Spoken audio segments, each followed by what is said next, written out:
ठीक है। देखो, ऑनलाइन में हमारे पास दो लोग हैं। स्टार्ट करते हैं, ठीक है, क्योंकि ऑलरेडी टाइम हो चुका है और दो लोग ऑलरेडी जुड़ चुके हैं, एक ऑफलाइन हमारे साथ है, बाकी की शायद कुछ और भी क्लासेस चल रही हैं। तो आज की क्लास देखो कौन से टॉपिक के ऊपर है उस पर डिस्कस करते हैं। ये हमारी कौन सी होगी, ये वाला बैच हो गया, सॉरी, और ये, ठीक है। अब देखो आज की क्लास क्या है, step before start any website. वो स्टेप्स जो किसी भी वेबसाइट के स्टार्ट करने से पहले हमें लेने होते हैं। मतलब आपने नया वर्डप्रेस इंस्टॉल करा और उसके बाद आपको अपनी वेबसाइट पे क्या क्या करना होता है, क्या क्या सेटअप करने होते हैं, कहाँ कहाँ पे अपनी वेबसाइट को वेरीफाई कराना होता है, उन सारी चीज़ों के बारे में हम आज की क्लास में डिस्कस करेंगे, ठीक है। आज की क्लास में थोड़ा सा ना हम टेक्निकल चीज़ों पे ही रहेंगे, ऐसी कोई अलग से थ्योरी नहीं चलेगी। सारी चीज़ें मैं प्रैक्टिकल करके दिखाऊंगा, किस तरीके से सेटअप करना है, account creation, API verification, Cloudflare connection, मतलब सारी चीज़ें मैं आपको आज की क्लास में टेक्निकली बताने वाला हूँ। मे बी आज की क्लास की रिकॉर्डिंग इन फ्यूचर आप लोगों को दोबारा देखनी पड़े जब आप खुद अपनी वेबसाइट को सेटअप करने बैठोगे, ठीक है, क्योंकि सारे प्लगइन एंड ऑल वो सब हम आज की क्लास में देखेंगे। देखो, अब सबसे पहले तो अब मेरे को एक नया डैशबोर्ड चाहिए होगा, बिल्कुल फ्रेश डैशबोर्ड। तो मैं अपनी वेबसाइट, ये अपने सी पैनल में आ चुका हूँ। सी पैनल लाइक मैंने होस्टिंगर से होस्टिंग ले रखी है।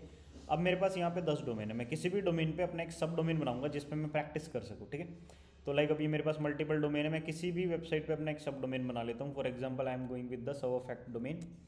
सो यहाँ पे आने के बाद मैं सब डोमेन एक सर्च कर लेता हूँ। सब डोमेन में क्रिएट कर लेता हूँ टेस्ट, ठीक है, टेस्ट के नाम से, क्योंकि अभी हम जैसे प्रैक्टिस कर रहे हैं तो ये उसके लिए हो जाएगा। तो सब डोमेन क्रिएट करने के बाद we need to install WordPress. So यहाँ पे मैं अब ऑटो इंस्टॉलर, देखो होस्टिंगर में हमारे पास ऑटो इंस्टॉलर होता है वर्डप्रेस के लिए, और नॉर्मल जो आप कोई और होस्टिंग यूज़ करोगे उसमें आप वर्डप्रेस से भी सर्च कर सकते हो। तो मैं ऑटो इंस्टॉलर पे गया और यहाँ पे पूछेगा आपको क्या इंस्टॉल करना है। So I want to install WordPress. अब ये टाइटल वगैरह पूछेगा तो मैंने इसका टेस्ट दे देना है। पासवर्ड एंड ऑल वो सारी पूछेगा तो ये भी मैं यहाँ पे सेट कर लूँगा। बट इसमें पासवर्ड जब आप डालते हो ना, ये नीचे इसकी कंडीशंस होती हैं, तो आपको स्ट्रॉन्ग पासवर्ड डालना पड़ेगा, ठीक है।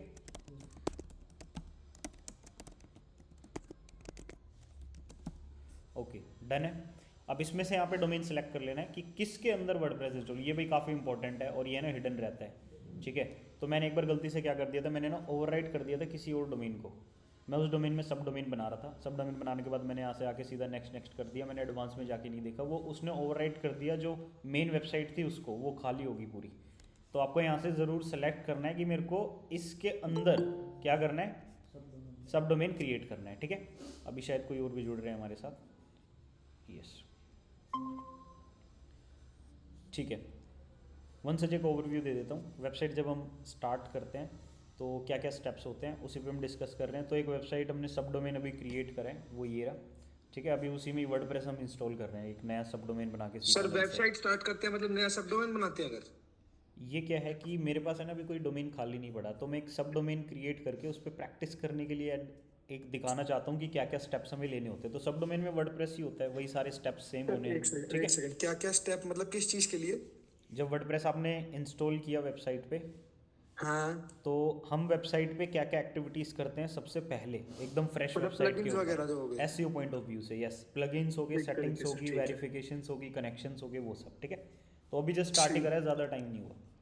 तो वर्डप्रेस इंस्टॉल ही कर रहे हैं एकदम फ्रेश। ये मैंने उसी पे टेस्ट वाले पे किया है ना, ठीक है। अब देखो ये ना वर्डप्रेस यहाँ पे कनेक्ट हो जाएगा, तब तक हम देख लेते हैं वो इंस्टॉल हो रहा है तब तक कि कौन कौन से प्लगइन हमें इंस्टॉल करने होते हैं। सबसे पहले आ रहा है Wordfence. Wordfence is basically for the security. अगर आपको अपनी वेबसाइट को सिक्योर रखना है, आप वर्डफेंस लगा लो। इसके मल्टीपल फीचर्स होते हैं।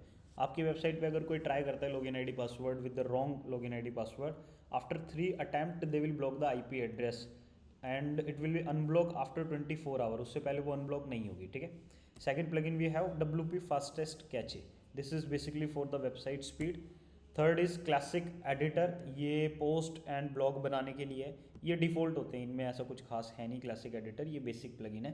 बट अभी जो है वर्डप्रेस में वो जो डिफ़ॉल्ट है वो ब्लॉक एडिटर आता है, ठीक है। 2014 में क्या होता, 2018 और 19 में हमारे पास क्लासिक एडिटर होता था, ठीक है। तो क्लासिक एडिटर हम इंस्टॉल कर लेंगे so that we can write blog just like a word, Microsoft word document. HFCM, header footer code manager. इसमें आप जितने भी हेडर या फुटर के अंदर कोड लगाने होते हैं वेबसाइट पे, उस चीज़ के लिए हम यूज़ करेंगे। Jetpack is basically for everything. जब कुछ भी नहीं था तो जेटपैक था एक ग्लोबल प्लगइन। जब वर्डप्रेस नया नया आया था उसके लिए स्पीड ऑप्टिमाइजेशन के फीचर चाहिए थे, सोशल शेयरिंग का फीचर चाहिए था, वेबसाइट में अनस्टॉपेबल लोडिंग का एक फीचर चाहिए था कि मैं स्क्रॉल करता जाऊँ अपने आप एक और नया ब्लॉग आता जाए, अपने आप नया ब्लॉग आता जाए, ठीक है ना। एंड इसके अलावा सर वेबसाइट में सिक्योरिटी के लिए भी कुछ फीचर्स चाहिए होते तो जेटपैक एक प्लगइन बनाया वर्डप्रेस ने जिसके अंदर ये सारे फीचर एक ही प्लगइन के अंदर आते थे। लेकिन अब थोड़ा सा चीज़ें एडवांस हो गई हैं, कॉम्पिटिटर बहुत सारे आ गए हैं। स्पीड का अलग प्लगइन है, सिक्योरिटी का अलग प्लगइन है, सोशल शेयरिंग का अलग प्लगइन है, हर चीज़ का अलग प्लगइन अवेलेबल है। यस बोलो। सर आपके पास कोई ऐसी वो पढ़ी है, नोट्स पढ़े हैं जिसमें अपना सा लिखा हो कि कौन सा प्लगइन किसके लिए है? या ऐसे नोट्स तो नहीं है, बट प्लगइन के नेम आपको जो यहाँ पे दिख रहे हैं और इस क्लास की रिकॉर्डिंग, तो दोनों से आप अंदाज़ा लगा सकते हो, ठीक है। इवन क्लास की सर रिकॉर्डिंग हमको आपके लिए खोल के बेस्ट देखनी होगी। पड़ेगी। ऐसे एक बार आप थोड़ा टाइप कर दो ना, आपको तो 1 सेकंड लगेगा, एक एक वर्ड लिख दो बस। ठीक है, कौन सा इसमें प्लगइन लिख किसके देते लिए? हैं। ये वैसे मैंने लिखा हुआ है basically, Wordfence is for security, WP fastest cache है, वेबसाइट स्पीड। ये किस लिए हो गया हमारा ब्लॉग, बस ठीक है फिर तो। ठीक है। ये थोड़ा थोड़ा तो मैंने लिखा हुआ है, ठीक है। HFCM कोड इंसर्ट के लिए, जेटपैक फॉर एवरीथिंग, ठीक है। आज भी हम लोग इसको यूज़ करते हैं, काफ़ी सारे फीचर्स अनेबल हो जाते हैं। अकैस्मिट स्पैमी कमेंट को प्रोटेक्ट करने के लिए, ठीक है। फिर आता है really simple SSL for SSL basically. इसमें मेरे पास क्या होता था कि जब मैं वेबसाइट पे SSL एक्टिवेट करता था तो SSL हर एक पेज पे एक्टिवेट नहीं होता था, ये पहले प्रॉब्लम आती थी। लेकिन अब क्या है, अब ऐसा नहीं है, अब आपके सारे पेजेस पे ऑटोमेटिकली SSL एक्टिवेट हो जाते हैं, क्योंकि हम जैसे एक रिडायरेक्शन का प्लगइन यूज़ करते हैं 301 रिडायरेक्शन। उसके अंदर हमारे पास ऑप्शन होता है we can redirect all non secure URL to the secure URL, ठीक है, विदाउट HTTPS जो होते हैं उसको हम HTTPS वाले पे रिडायरेक्ट कर सकते हैं इस प्लगइन की हेल्प से। तो रियली सिंपल SSL का कोई काम नहीं पड़ता अगर आपकी होस्टिंग ही आपको SSL दे रही है तो, ठीक है। फिर आता है WP hide. WP hide basically for hide the URL for the login, like performdg.com/WP Komal is my URL for the login purpose, not the WP admin. तो ये मैंने कैसे किया, with the help of WP hide plugin, ठीक है। Next मेरे पास इसमें आता है 301 रिडायरेक्शन। तो 301 redirection is to redirect URL they are broken और दे आर नॉन सिक्योर। किसी भी URL में प्रॉब्लम है, उसका कोई मैंने चेंज कर दिया उस URL को, उस पेज को डिलीट कर दिया, तो जो एग्जिस्टिंग URL था वो ख़राब हो जाएगा। फॉर एग्जांपल performdg.com में अगर किसी ब्लॉग पे जाता हूँ, ठीक है, like subject and predicate for kids, अब आफ्टर रिसर्च मैंने देखा कि एक्सरसाइज लिखने की URL में ज़रूरत नहीं है और इसको मैंने अपडेट मार दिया वेबसाइट पे, तो क्या होगा, ये क्या करेगा, जो ये वाला URL था मेरा, जो इससे पहले वाला URL था, अब वो अनअवेलेबल हो गया मेरे सर्वर पे। इट मीन्स वो वाला URL अब एग्जिस्ट नहीं करता, वो 404 हो गया। तो 301 redirection only plugin that can help you redirect to the existing URL, ठीक है। आप इसको क्लिक करोगे तो भी ये आपको रियल URL पे भेज देगा। तो 301 रिडायरेक्शन का प्लगइन क्या हो गया, काम उसका मेन यही हो गया। तो काफ़ी हेल्पफुल प्लगइन है हमारे पास। इवन योस्ट एंड रैंक में दोनों में रिडायरेक्शन के ऑप्शन हमारे पास होते हैं, बट एक कहते हैं ना कि स्पेसिफिक उसी चीज़ के लिए जिस चीज़ को बनाया गया है वो ही रहे तो ज़्यादा बेटर है। लाइक स्पीड के लिए मैं फास्टेस्ट कैचे डालूंगा तो वो जेटपैक से ज़्यादा अच्छा काम करेगा। जेटपैक इतनी सिक्योरिटी नहीं देता जितनी वर्डफेंस दे देगा। स्पैमी कमेंट को जेटपैक भी रोकता है लेकिन अकैस्मिक जितना नहीं रोकता। रिडायरेक्शन का ऑप्शन भी इसमें कहीं ना कहीं होता है लेकिन इसके जैसी रिडायरेक्शन ये नहीं दे सकता। मतलब उस चीज़ का स्पेसिफिक प्लगइन है, we have more features, we have more options available. तो नेक्स्ट प्लगइन हमारे पास आ गया योस्ट SEO और रैंक मैथ, ये और ऑल इन वन। SEO के लिए हम लोग बेसिकली 3 प्लगइन यूज़ करते हैं, या तो योस्ट SEO या फिर रैंक मैथ या फिर ऑल इन वन SEO। तीनों प्लगइन SEO में भी काफ़ी हेल्पफुल है और मैं जो पर्सनली यूज़ करता हूँ that is Yoast SEO plugin. But आज की जनरेशन जो यूज़ कर रही है वो कौन सी है, रैंक मैथ, क्योंकि योस्ट में कुछ प्रीमियम फीचर्स है जो कि रैंक मैथ में हमारे को फ्री में मिल जाते हैं। ऑल इन वन SEO जब कुछ नहीं था तो सबसे पहले वर्डप्रेस ने SEO के लिए all in one SEO launch किया था, ठीक है। सबसे पहला प्लगइन हमारे पास SEO का कौन सा था, ऑल इन वन SEO, मतलब ये वर्डप्रेस का ही प्लगइन है तो इसमें कोई दिक्कत नहीं है। आप अगर अपनी वेबसाइट पे कोई भी SEO का प्लगइन नहीं लगाते तो वर्डप्रेस अपने आप इस प्लगइन की हेल्प से आपकी roboto.txt साइट में क्रिएट कर देता है। मतलब आपने SEO सेटअप नहीं किया होगा, still your website will show on the Google, just because of इस प्लगइन की वजह से, या फिर वर्डप्रेस, जो वर्डप्रेस के अपने डिफ़ॉल्ट फंक्शन है उसकी वजह से, ठीक है। अब इन प्लगइन को सबको देखेंगे, बट उससे पहले एक और चीज़ है कि कोई भी वेबसाइट उसके अंदर रिक्वायर्ड पेजेस होते हैं, ठीक है। हर चीज़ की अपनी आइडेंटिटी होती है। आप कहीं पे भी जा रहे हो, कुछ भी कर रहे हो, तो आपको कुछ मैंडेटरी चीज़ें रिक्वायर्ड होती है। लाइक आपको यहाँ पे एडमिशन लेना है, तो आपके लिए आपके डॉक्यूमेंट्स रिक्वायर्ड होंगे, ठीक है। तो गूगल भी क्या कहता है, किसी भी वेबसाइट की आइडेंटिफिकेशन के लिए ये रिक्वायर्ड पेजेस ज़रूरी है। उस वेबसाइट पे कॉन्टैक्ट अस का पेज होना चाहिए, अगर कोई कॉन्टैक्ट करना चाहे तो। उस वेबसाइट पे अबाउट अस होना चाहिए कि वो कौन लोग हैं।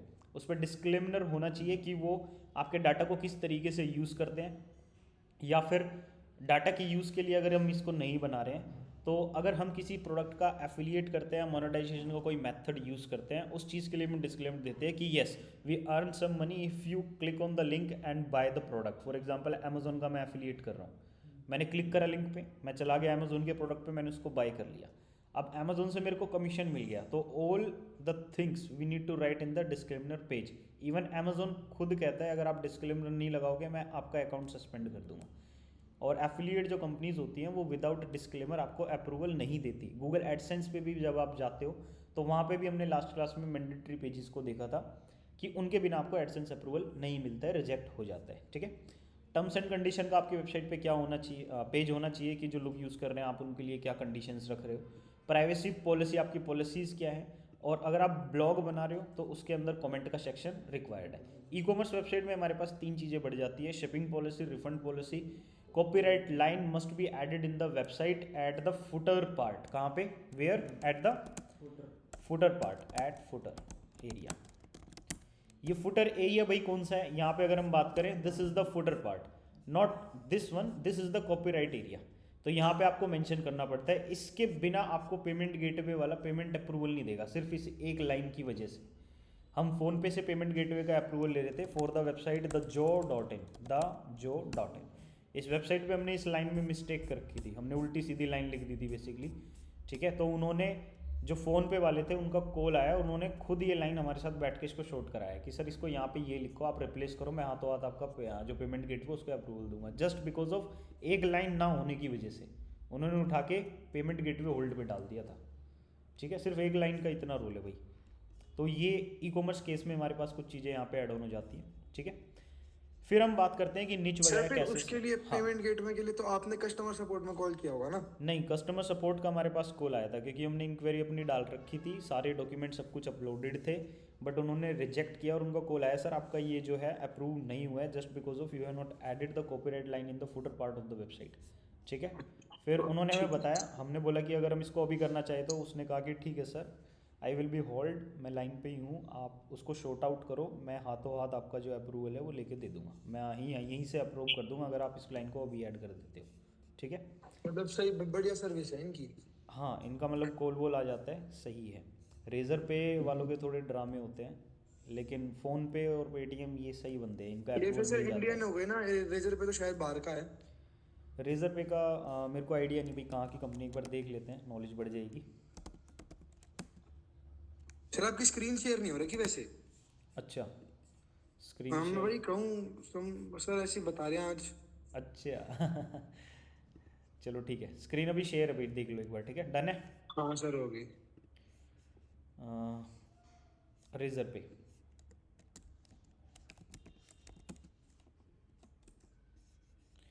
okay, today we are thrilled to announce that Razorpay has broken new ground, becoming the first Indian startup to launch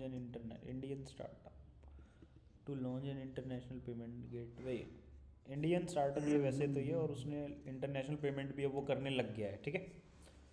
Indian ही है मतलब। हाँ, इंडियन स्टार्टअप है, चलो भाई अच्छी बात है। Razorpay एक one of the best platform है इंडिया में, और सर्विस भी काफ़ी सही है। Most of the e commerce website using Razorpay, even we are also using पर रेजर पे से अगर बाहर पैसे भेजने हो तो भेज जाते हैं?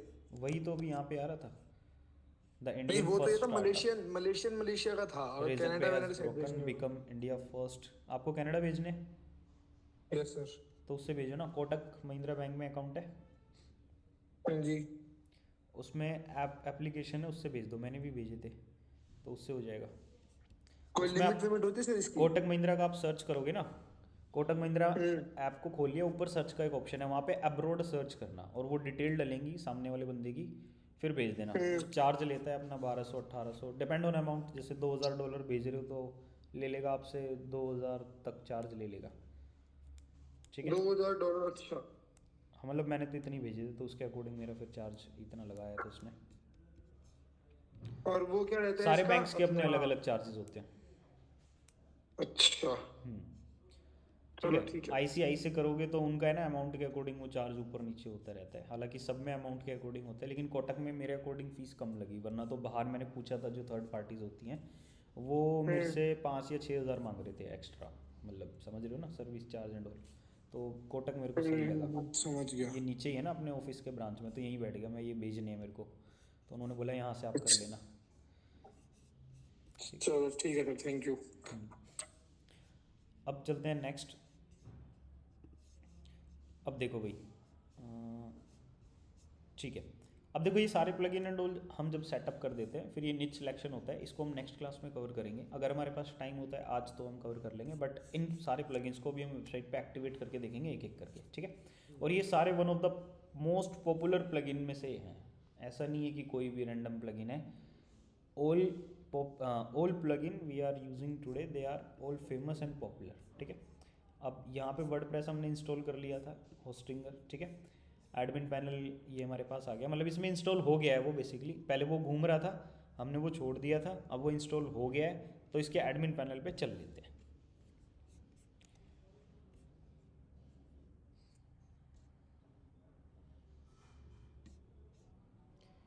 ओके, तो ये आ गया। देखो वर्डप्रेस स्टार्टिंग में हमारे पास बिल्कुल ऐसा एम्प्टी होता है, इसमें कुछ ऐसा अलग से नहीं होता। तो first we need to go to the plugin section, install plugin पे जाना है, ऐड न्यू पे हमें जाना पड़ेगा।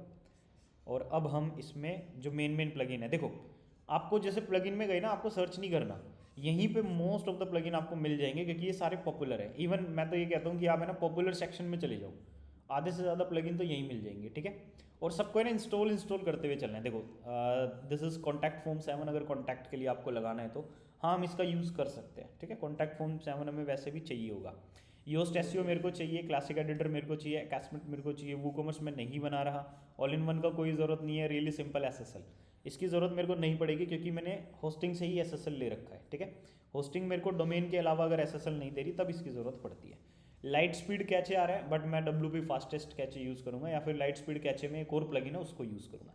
वर्डफेंस for the security purpose, Jetpack मेरे को चाहिए, ये नहीं नहीं नहीं नहीं नहीं नहीं नहीं नहीं, रिडायरेक्शन मेरे को चाहिए, 301 रिडायरेक्शन, ये वही वाला प्लगइन है। एंड देन फिर नीचे आते हैं तो WP सुपर कैचे ये रहा हमारे पास, मैं इसको भी यूज़ कर सकता हूँ। बाकी और भी मेरे पास प्लगइन है, उनको भी मैं दिखा देता हूँ, ठीक है। नेक्स्ट पेज पे चलते हैं। अगर आपसे कोई पूछता है in WordPress we have how many plugins available for free, so what will be your answer? 55,013 plugins we have available for free to install in WordPress, ठीक है। नेक्स्ट करते हैं भाई। सर इसके अलावा पेड भी हैं? ये पेड भी हैं जो यहाँ अवेलेबल नहीं होते। मतलब सर 55,000 कम पड़ गए थे तो पैसे लेने लग गए अभी ये? येस, बिकॉज ऑफ वेबसाइट बहुत सारे नीचेस की होती है, मतलब बहुत सारे टाइप्स की होती है, तो उस केस में 55,000 से भी ज़्यादा, क्योंकि हर थीम है ना अपना कुछ प्लगइन लेके आती है अलग से। जो प्रीमियम थीम्स होती है बेसिकली हमारे पास, वो उसमें ना एडिशनल फीचर्स डालते हैं, उन फीचर्स के लिए वो अपना एक कुछ प्लगइन जनरेट करती है नया, तो वो इसलिए इतने सारे हो जाते हैं, क्योंकि तो थीम सर भी थीम हमारे लेने पास से बहुत बढ़िया है। अगर हम प्लगइन ही ले लें सिर्फ। नहीं होगा, क्योंकि वो जो प्लगइन है वो उस थीम के साथ ही आता है। आपने देखा होगा कुछ थीम को जब हम एक्सट्रैक्ट करते हैं, कुछ प्लगइन उसके अंदर ही डले हुए आते हैं, तो वो उन प्लगइन्स को अपने अकॉर्डिंग कस्टमाइज करके देते हैं, ठीक है। इवन वर्डप्रेस के जो फ्री प्लगइन है, आप इनको यूज़ करोगे, वर्डप्रेस में डालोगे, तो हो सकता है वो थीम के साथ कॉम्पैक्टेबल ना हो, कई बार दिक्कत करती हैं चीज़ें। इवन मैं आपको अगर एग्जांपल भी दिखाऊं तो फ्री के प्लगइन मैं एक बार यूज़ कर रहा था, मैं कुछ ही दिन पहले की यूज़ है, एक वेबसाइट है उस पर मैं यूज़ कर रहा था, तो मेरे लिए प्रॉब्लम खड़ी हो गई। अल्टीमेट मेंबर प्लगइन था एक, ठीक है, और मैं एलिमेंटर पे पूरी वेबसाइट बना रहा था। अब जैसे ही मैंने वो अल्टीमेट मेंबर प्लगइन डाला, वो एलिमेंटर में मेरा जो लेआउट था वो पूरा बिगड़ गया, ठीक है, और एलिमेंटर खुल किस नहीं चीज रहा। का प्लगइन? प्लगइन किस चीज का था वो? अल्टीमेट मेंबर मतलब यूजर्स को ऐड करना अपनी वेबसाइट पे, ठीक है, मतलब अगर जैसे वो कोई बनाना साइन अप यूजर करना नेम चाहे आईडी तो बन हो जाती जाएगा। है। बिल्कुल, ये वो वाली वेबसाइट है, ये वाली, ठीक है। अब यहाँ पे जैसे ये बुक का कॉल है लॉगिन साइन अप है, अब मैंने इसके अंदर है ना लॉगिन साइन अप का फीचर डाला, ठीक है। अब लॉगिन साइन अप आप करोगे ना तो ये आपको अलग ही उस पर ले आएगा, ये रजिस्टर एंड ऑल ये फीचर मैं डाल रहा था तो मेरे लिए प्रॉब्लम होगी फिर। क्या ठीक है अभी क्या हो गया था, क्या दिक्कत आ गई थी? भाई दिक्कत ये आ गई थी कि एलिमेंटर खुल नहीं रहा था, मैं पेज को एडिट नहीं कर पा रहा था और डिज़ाइन ख़राब हो गया था, एलिमेंटर ख़राब हो गया, ठीक है, क्योंकि अच्छा। मैंने वेबसाइट एलिमेंटर पे बनाई है। अब क्या हुआ फिर मेरे को है ना अलग से एक डायरेक्टरी बनानी पड़ी यूज़र के नाम की, और इस डायरेक्टरी पे मैंने फिर पूरा लॉगिन सिस्टम कर लिया, इस पर कोई और प्लगइन नहीं डाला इंस्टेड ऑफ रजिस्ट्रेशन फॉर्म के, ठीक है। अच्छा, ये वो चीज़ हो गई। तो भाई ये प्रॉब्लम आ वो जाती है प्लगइन अगर आप बाद में काम मल्टीपल कर गया प्लगइन था? यूज़ करते हो। क्या चीज़? वो प्लगइन बाद में काम कर गया था? नहीं, मैंने वो अलग से एक डायरेक्टरी बना के डाली, नया वर्डप्रेस हो गया, फिर तो काम करना ही है, ठीक है। पुराने जो एक वेबसाइट थी जिस पे मैंने पूरा होम पेज सब कुछ डिज़ाइन करा था वो एलिमेंटर पे थी, और एलिमेंटर के साथ ही प्लगइन काम नहीं कर रहा था, तो मेरे पास एक ही ऑप्शन बचा कि मैं डायरेक्टरी बनाऊँ, उस पर इस प्लगइन को सेटअप कर दूँ, मेन वेबसाइट को कुछ नहीं होगा, ठीक है। अच्छा ठीक। अब यहाँ पे हमारे पास WP हाइड इसको इंस्टॉल कर लिया। WP फास्टेस्ट कैच है भाई, ये तेंदुए वाली आपको लगानी है, ठीक है, ये सही प्लगइन है। अब और आ जाते हैं, देख लेते हैं और क्या क्या हमारे पास बच गया। बस और कुछ तो देखो नहीं है, ठीक है, बस यही है मेन जो प्लगइन्स थे हमारे पास। बाकी उसमें सर्च कर लेते हैं और पता चल जाएगा। बाकी एक होता है मेंटेनेंस का प्लगइन। मेंटेनेंस क्या, आपकी वेबसाइट अभी होल्ड पे है, अभी बनी नहीं है, अभी उस पर काम कर रहे हो तो आप मेंटेनेंस को रखो टर्न ऑन, जब वो ख़त्म हो जाएगी तब उसको टर्न ऑफ कर देना। सारे प्लगइन हमने इंस्टॉल कर लिए हैं। इंस्टॉल करने के बाद आपको जाना है इंस्टॉल्ड प्लगइन पे। हमने एक्टिवेट उनको नहीं करा क्योंकि मैं एक साथ उनको एक्टिवेट करूँगा, it will save my time. क्योंकि अगर आप यहीं की यहीं प्लगइन्स में इनको एक्टिवेट करते हो, मतलब वहाँ प्लगइन सर्च करा, इंस्टॉल करा, एक्टिवेट करते हो, तो वो आपको उस पेज पे ले जाएगा। आप जितने प्लगइन इंस्टॉल करोगे उतनी बार वो अपने पेजेस पे लेके जाएगा, तो वो टाइम एक बहुत ज़्यादा ले लेता है। इसलिए मैं क्या करता हूँ, सबको इंस्टॉल करता हूँ, यहाँ से एक साथ उनको एक्टिवेट करता हूँ, और इवन इनकी अनेबल ऑटो अपडेट भी कर देता हूँ, क्योंकि ये प्लगइन्स हैं जो कभी भी कोई एरर आपस में क्रिएट नहीं करते। आप कोई और प्लगइन यूज़ करोगे, पेज बिल्डर यूज़ करोगे, हर प्लगइन आपस में दिक्कत करते हैं कुछ ना कुछ एक टाइम के बाद।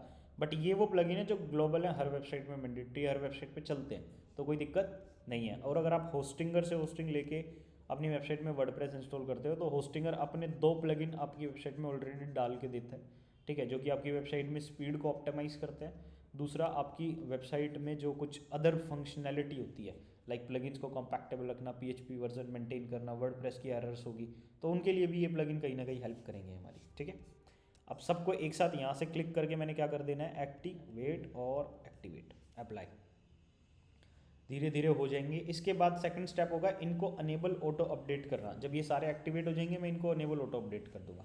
जब तक ये घूम रहे हैं, जब तक एक्टिवेट हो रहे हैं, आप किसी भी पेज पे जाओगे वो ब्रीफली मेंटेनेंस और वो सब दिखा देगा, मतलब शायद ना चले वेबसाइट, बट चल रही है अभी, कोई दिक्कत है नहीं, ठीक है। अब ये धीरे धीरे देखो एक एक प्लगइन आपसे चीज़ें मांगते जाएंगे कि आप ये करो वो करो, तो अब इनको सेट करते हैं, ठीक है। अब ये क्या है, अकैसमेंट। भाई इसके अंदर क्या है, ये कह रहे हैं सेटअप योर अकैसमेंट अकाउंट, ये करना पड़ता है भाई, क्या करना पड़ता है, ये अकाउंट सेटअप करना पड़ता है।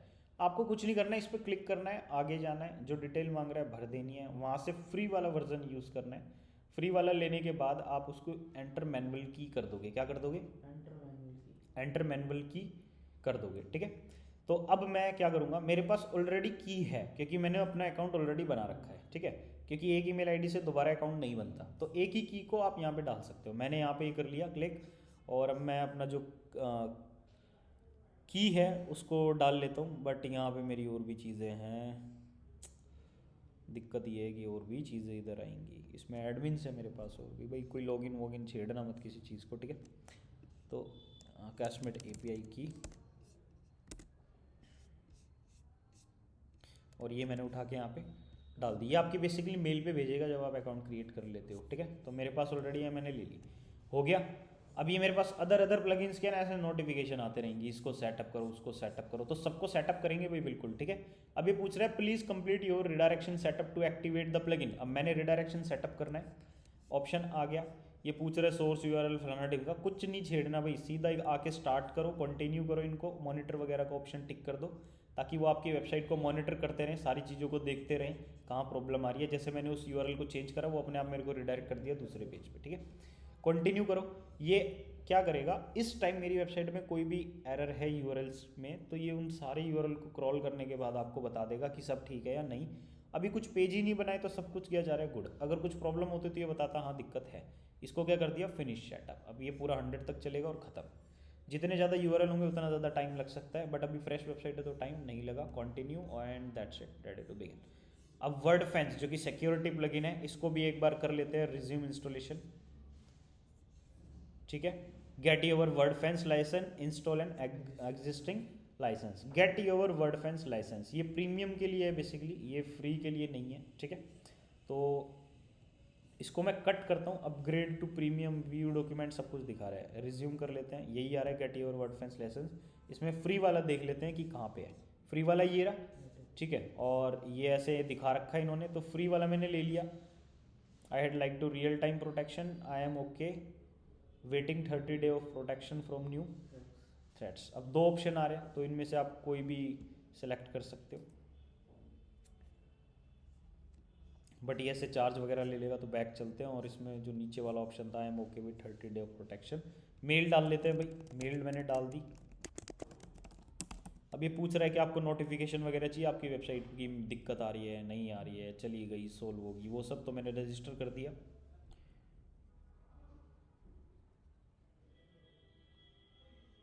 ठीक है, attempting to send email provide address result in a bounce. ये शायद मैंने ऑलरेडी अपनी जीमेल यहाँ पे ली हुई है, मतलब मेरी जो ऑलरेडी ये जीमेल है वर्ड फैन से कनेक्टेड है, तो मेरे को यहाँ पे क्या हो रही है, अभी प्रॉब्लम हो रही है। मैं कोई और ईमेल एक बार डाल के देख लेता हूँ, या फिर आप लोगों में से कोई अपनी ईमेल एक बार बता दो, उस पर मे बी मेल आई, या फिर सर लिखी हुई है उस पर।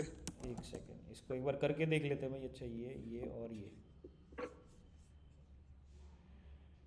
Okay, so now it's processing. मैं एक बार मेल ओपन कर लेता हूँ। नहीं, attempt to send the email to the provided address result in a bounce. क्यों आ रही है सर ये दिक्कत? ये अभी आ रही है भाई, मैंने इसको पहले कभी नहीं देखा है, ये नॉर्मल ऐसे नहीं आती। ठीक है, ये word means email bounce, how to fix email bounce back off actively. Email bounce क्यों हो रही है समझ नहीं आ रहा है। एक मेल पे हो जाए ठीक है कि उसकी स्टोरेज फुल हो गया, कुछ हो गया, दूसरी ईमेल आईडी की भी उसने बोल दिया है कि वो बाउंस है। मे बी शायद हम सब डोमेन पे ट्राई कर रहे हैं तो हो सकता है। देखो, बहुत सारे प्लगइन आपको सब डोमेन पे लेने नहीं देते। ठीक है, आपको मेन डोमेन पे ही एक्टिविटी परफॉर्म करनी होती है। अब ये शायद इस वजह से कर रहा है क्योंकि मैं जब भी ट्राई करता हूँ वो मेन डोमेन पे करता हूँ। सब डोमेन के ऊपर ऐसे एक्टिविटी हम नहीं करते हैं मोस्टली। अगर आप गूगल एनालिटिक्स को भी कनेक्ट करना चाहते हो किसी सब डोमेन के साथ तो गूगल एनालिटिक्स एक्सेप्ट नहीं करता है। ठीक है, बट ये यहाँ अभी दिक्कत है और नहीं कर रहा, तो इसको छोड़ देते हैं फ़िलहाल के लिए। इस पर टाइम हम अपना वेस्ट नहीं करेंगे। ठीक है, आप नए डोमेन के साथ ट्राई करोगे वो हो जाएगा। सब डोमेन की ही दिक्कत लग रही है मुझे यहाँ पे। ठीक है, अब वापस से इधर आ जाते हैं, कट करते हैं और देख लेते हैं कि भाई इसमें कुछ है या नहीं। View documentation, GDPR, free support, and इसके डैशबोर्ड पे चलते हैं। डैशबोर्ड में भी वही आ रहा है, resume installation, you must install a license to activate.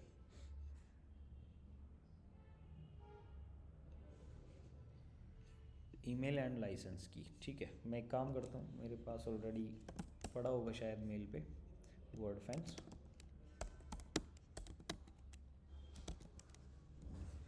Word fans, ठीक है, तो उसको सर्च कर लेते हैं।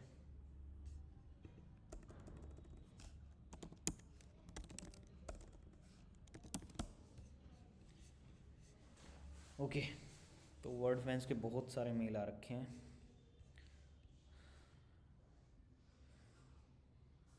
अब इसमें ढूंढना पड़ेगा कि हमारे पास लाइसेंस की कौन सी है।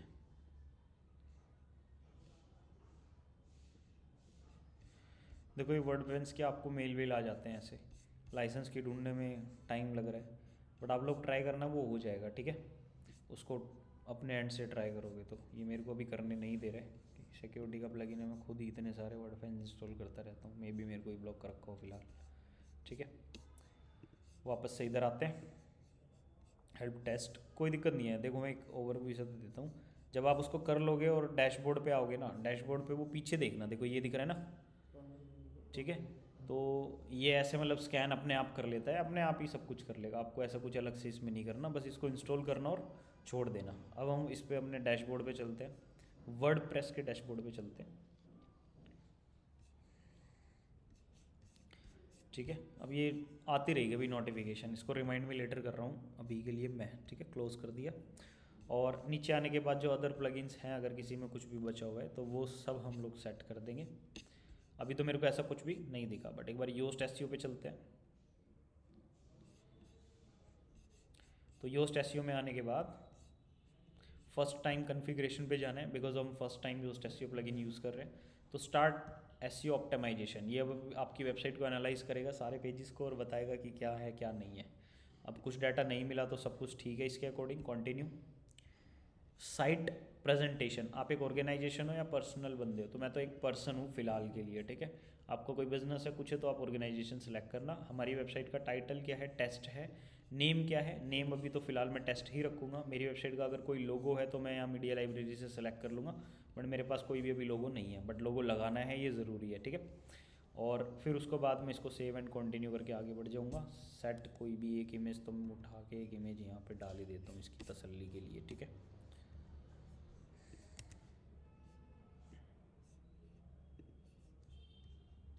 Select image and we can select from here, मतलब जस्ट एक लोगो में ऐसे ही कुछ भी रैंडम इमेज लगा रहा हूँ, आप लोगों को लोगो लगाना है।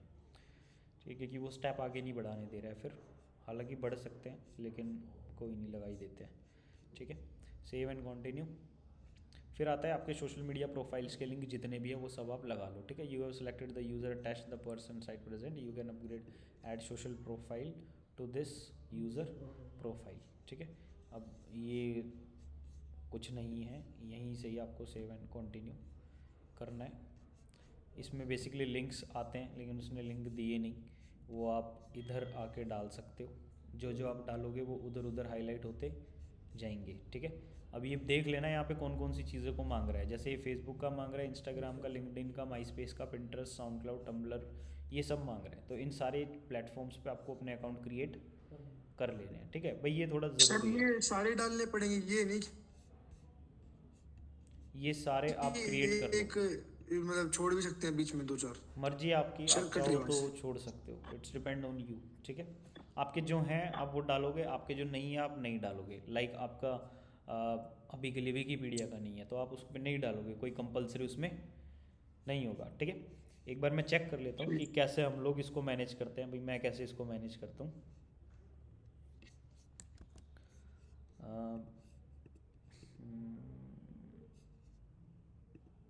एक शीट थी बेसिकली, और वो शीट अभी मेरे पास नहीं है, वो एक स्टूडेंट की ही शीट है, उस पर हमने स्टार्ट किया था तो बेसिकली बना रखा था कि कैसे कैसे होगा। ठीक है,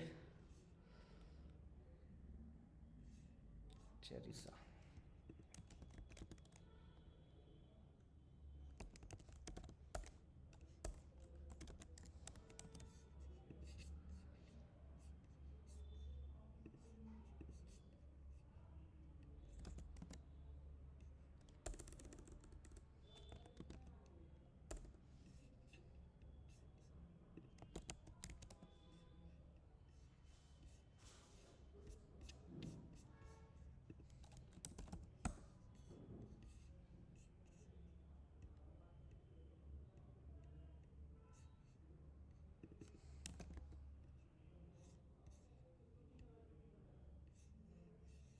यस। तो मतलब ऐसे है ना, हमने ये सब बनाना स्टार्ट कर दिया था।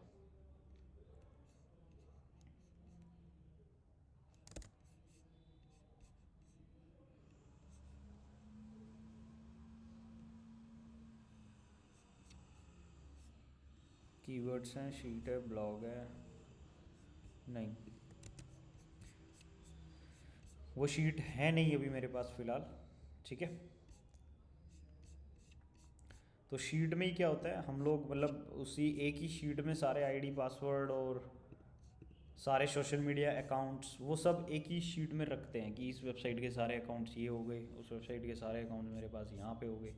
तो ऐसे करना पड़ता है भाई। ठीक है, ताकि सारी चीज़ें एक अलाइनमेंट में रहें, हम भूलें ना कि हमारा अकाउंट वहाँ पे था भी या नहीं। जो जो आप बनाओगे उसकी एक एक्सेल शीट बनाओगे और सारा डाटा उस एक ही एक्सेल शीट में रहेगा। ठीक है। फॉर एग्जांपल अगर मैं सोशल यहाँ पे सर्च करता हूँ, ठीक है, तो कुछ आया,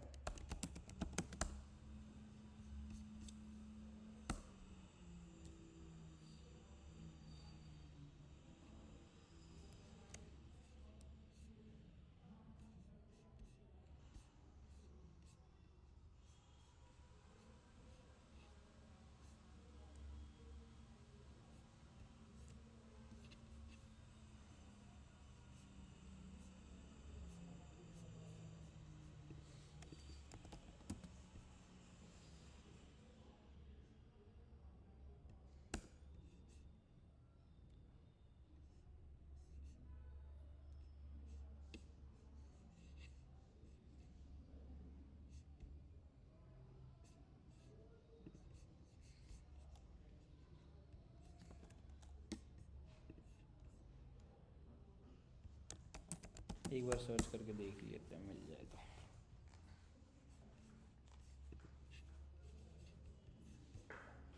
बेसिकली मतलब कुछ इस तरीके से होता है भाई, ठीक है। मतलब ये ऐसे होते हैं कि यहाँ पे हमने ऐसे एक शीट बना ली, उसमें क्या यूज़र नेम लिया, क्या ईमेल लिया, क्या पासवर्ड लिया, ठीक है, और उनके बेसिकली जो ऑफिशियल लिंक्स होते हैं वो, ठीक है। तो ये यूज़र नेम पासवर्ड आपको दिख गई, इसका कोई फ़ायदा नहीं है क्योंकि ये डोमेन अब मैं छोड़ चुका हूँ, इस पर काम नहीं कर रहा, ठीक है। तो वो बर्बाद है, मतलब ये अकाउंट अब ये किसी काम का नहीं है। बहुत पुरानी शीट है, इसका एडिट मैं आपको दिखाऊं लास्ट कब हुआ था, तो हिस्ट्री आप देखोगे 2022 मार्च में, ठीक है, और उससे पहले कोई नहीं है। अभी तो 2024 चल रहा है, ठीक है, इतने दिन हो गए विदाउट ओपन किए हुए। वापस से अपना यहाँ पे आते हैं शीट वाले पार्ट पे, और सोशल मीडिया का जो हमने भी देखा कि किस तरीके से आपको सोशल मीडिया के अकाउंट्स को क्रिएट करना है, ठीक है। यहाँ पे सारी प्रोफाइल के लिंक डाल देना, वो अपने आप वहाँ पे शो होने लग जाएंगे। जनरल में आता है, अब ये पूछ रहा है पर्सनल प्रेफरेंस। अगर आपको कुछ भी इसकी नोटिफिकेशन अपडेट्स या इससे रिलेटेड कुछ भी जानने की, योस्ट नया क्या फ़ीचर लेके आ रहा है, एसईओ में आपके लिए जो कुछ नए नए ब्लॉग्स, ईमेल सब्सक्राइब कर सकते हो अपनी, ठीक है। नेक्स्ट ये पूछ रहा है, are you open to help us to improve our service. आपके सजेशन है वो आप यहाँ पे भी दे सकते हो। मैं इसको सेव कंटिन्यू करके आगे बढ़ रहा हूँ। ये कह रहा है finish configuration, launch how increase your ranking with Yoast. बस क्लिक करा और ये आपको अपने ब्लॉग पेज पे ले जाएगा, ठीक है। तो इसकी ज़रूरत अपने को नहीं है, इसको यहीं छोड़ दो। Go to your SEO dashboard. अब एसईओ डैशबोर्ड हमारे पास ये है, डैशबोर्ड और फर्स्ट टाइम कॉन्फ़िगरेशन, ये वही सब खुल जाएगा, ये सारे डन है, इसको नहीं छेड़ना।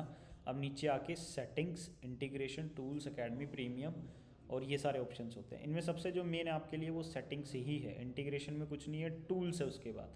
टूल्स एंड सेटिंग्स, ये दो चीज़ें हैं, दे आर इम्पोर्टेंट, क्योंकि इनसे ही पूरी चीज़ें कंट्रोल होंगी। अब देखो, ये आपको यहाँ पे मेनली 4 ऑप्शन देता है यूज्ड की सेटिंग्स में। जब आप जाते हो, 4 ऑप्शन क्या है, general, content type, category and tags और एडवांस। कैटेगरीज कौन सी होती है, देखो पोस्ट होती है हमारे पास, पोस्ट के अंदर एक कैटेगरी का ऑप्शन होता है। तो ये इन कैटेगरीज और जो अदर पेजेस होते हैं, लाइक वू कॉमर्स में बना रहा हूँ, वू कॉमर्स में भी प्रोडक्ट होता है और प्रोडक्ट की कैटेगरीज होती हैं। तो ये कैटेगरीज एंड टैग्स उनके लिए पूछ रहा है, ठीक है। तो उनका एसईओ, कंटेंट की जो हम कर रहे हैं किस किस, जैसे मीडिया फाइल्स हो गई हमारे पास, पीडीएफ्स हो गई हमारे पास, वीडियो हो गई, और इसके अलावा इमेजेस एंड ऑल होगी, जितने भी टाइप का हम अपलोड कर रहे हैं कंटेंट, उसका एसईओ। और ये जनरल सेटिंग्स, ठीक है। जनरल में हमारे पास क्या आ रहा है, साइट के कुछ फीचर्स कि आपको एसईओ एनालिसिस चाहिए, रीडेबिलिटी एनालिसिस चाहिए, एआई टाइटल और डिस्क्रिप्शन जनरेट कर दे, क्या ये चाहिए, बट ये प्रीमियम है। इंक्लूसिव लैंग्वेज आपको एनालाइज करनी है, उसका कुछ फीचर चाहिए, नहीं चाहिए भाई, ठीक है। इनसाइट वगैरह, हाँ ये चाहिए, ये सब कुछ चाहिए। जो प्रीमियम नहीं है वो सब चाहिए, और जो प्रीमियम है वो प्रीमियम के बाद चाहिए होगा, ठीक है।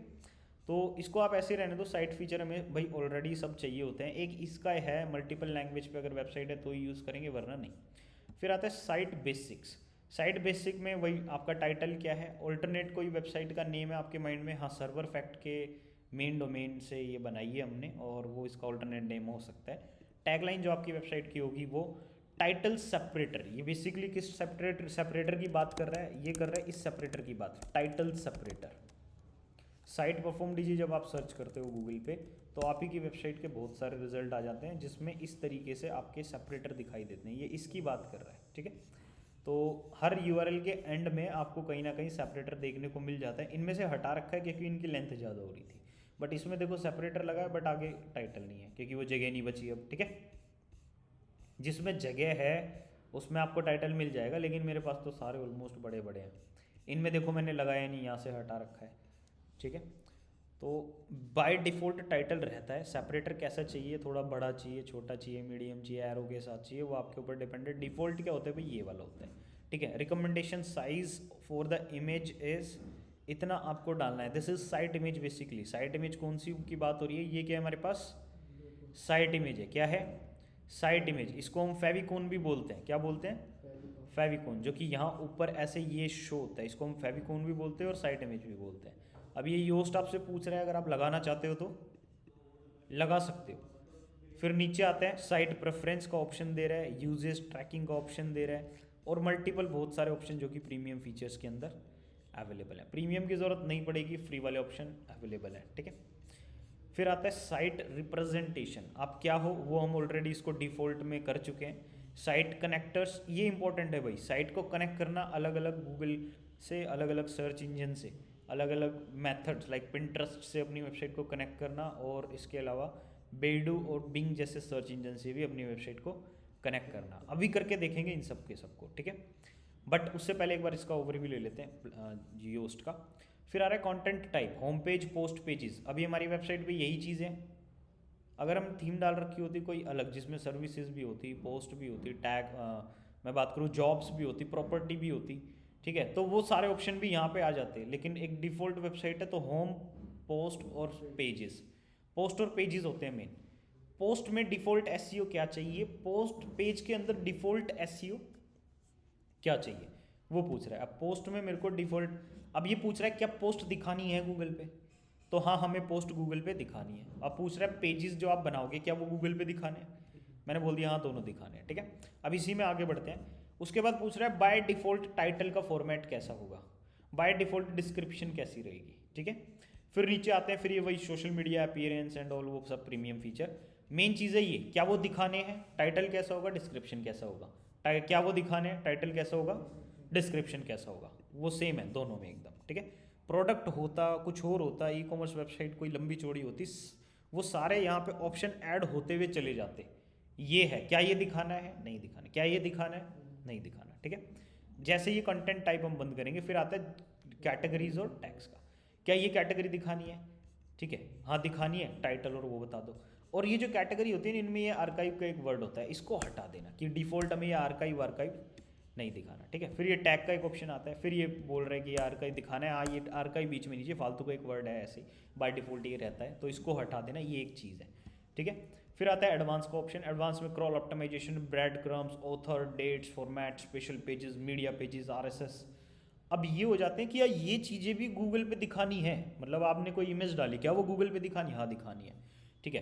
ब्रेड क्रम, ये जो आपकी वेबसाइट पे ये रहता है, मतलब कुछ इस टाइप से। अभी तो जैसे यहाँ पे नहीं आ रहा, बट अगर मैं यहाँ से एडवर्ब पे जाता हूँ, so this is the bread crumb basically. क्या ये दिखाना है, क्या गूगल इसको क्रॉल कर सकता है, गूगल को पता होना चाहिए कि अभी यूज़र किस पेज पे है और वो कहाँ कहाँ से आया है, हाँ ये हमें दिखाना है, तो उसको हम क्या रखेंगे, ऑन रख देंगे, ठीक है, ब्रेड क्रम को। वही सब है। अब ब्रेड क्रम होना कैसा चाहिए, अब यहाँ पे जैसे डबल स्टाइल होना चाहिए यहाँ पे, ठीक है, ये जो एरो है ये डबल फॉर्मेट में हमारे पास होनी चाहिए। फिर उसके बाद क्या होगा, यहाँ स्टार्टिंग में होम दिखाने नहीं दिखाना भाई, यहाँ पे होम मेरे को दिखाने, तो मैंने यहाँ पे होम लिखा हुआ है, ठीक है। फिर उसके बाद क्या आ रहा है कि प्रीफिक्स अगर आप कुछ लगाना चाहो, आर्काइव फॉर ये नहीं दिखाना भाई, यू सर्च फॉर दिखाना है। एरर कुछ पेज होती है उसके लिए एक अलग अलग ब्रेड क्रम अपने सॉरी, आप बन आर्काइव जाएगा। फॉर क्या था, ये सर्च फॉर, क्या चीज़, ये आर्काइव फॉर क्या था? एक सेकंड दो यार। हेलो, हाँ जी मैम। नहीं मैम, इधर ही क्लास ले रहा हूँ अभी।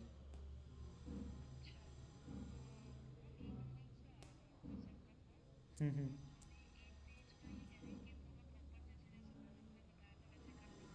हम्म, भेज दो।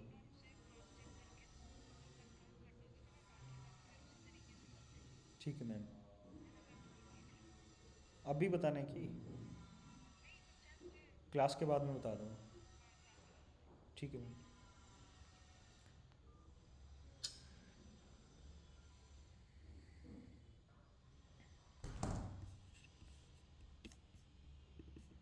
सर मैं कह रहा था आर्काइव फॉर क्या था, और जो ब्रेड क्रम्स हम उन सारे मतलब जो भी ब्रेड क्रम्ब होता है उसको हम अपने हिसाब से एडिट कर सकते हैं।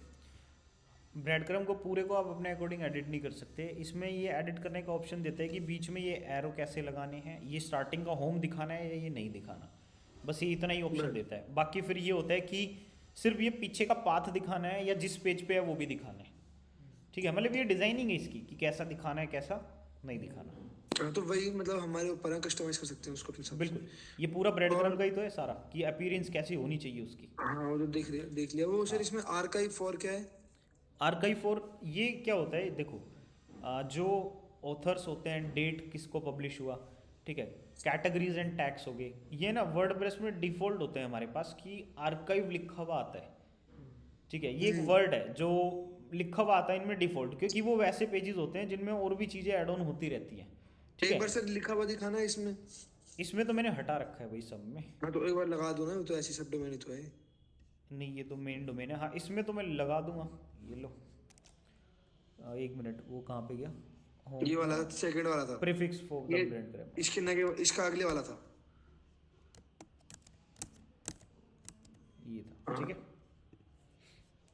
अब ये आर्काइव जो है वो लिखा हुआ आएगा जो हमारा ब्रेड क्रम होगा उस पर, लेकिन अभी हम वेबसाइट पे देख नहीं पाएंगे क्योंकि ना हमने कैटेगरी बनाई है ना पोस्ट बनाई है, तो हम देखेंगे क्या और कैसे देखेंगे, ये भी एक है। और फिर अच्छा, लिखा थीम, कहाँ आता है ये तो दिखाओ।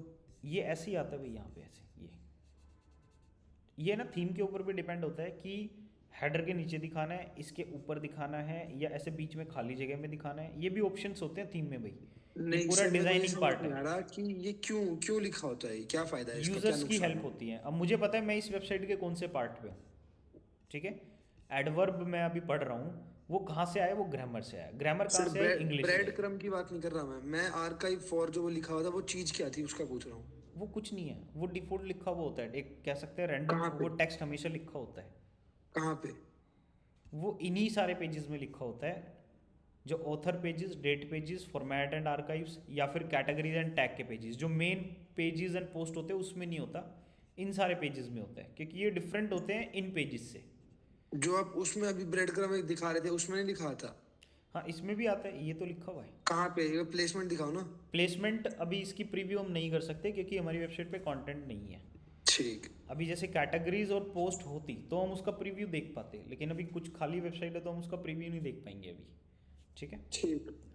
ये आप लोग जब बनाओगे उसका प्रीव्यू दिखेगा तो आपको समझ आएगा कि अच्छा ये यहाँ पे शो हो रहा है, और उसको फिर आप चेंज कर सकते हो, आप यहाँ से हटा सकते हो या कुछ और लिख सकते हो,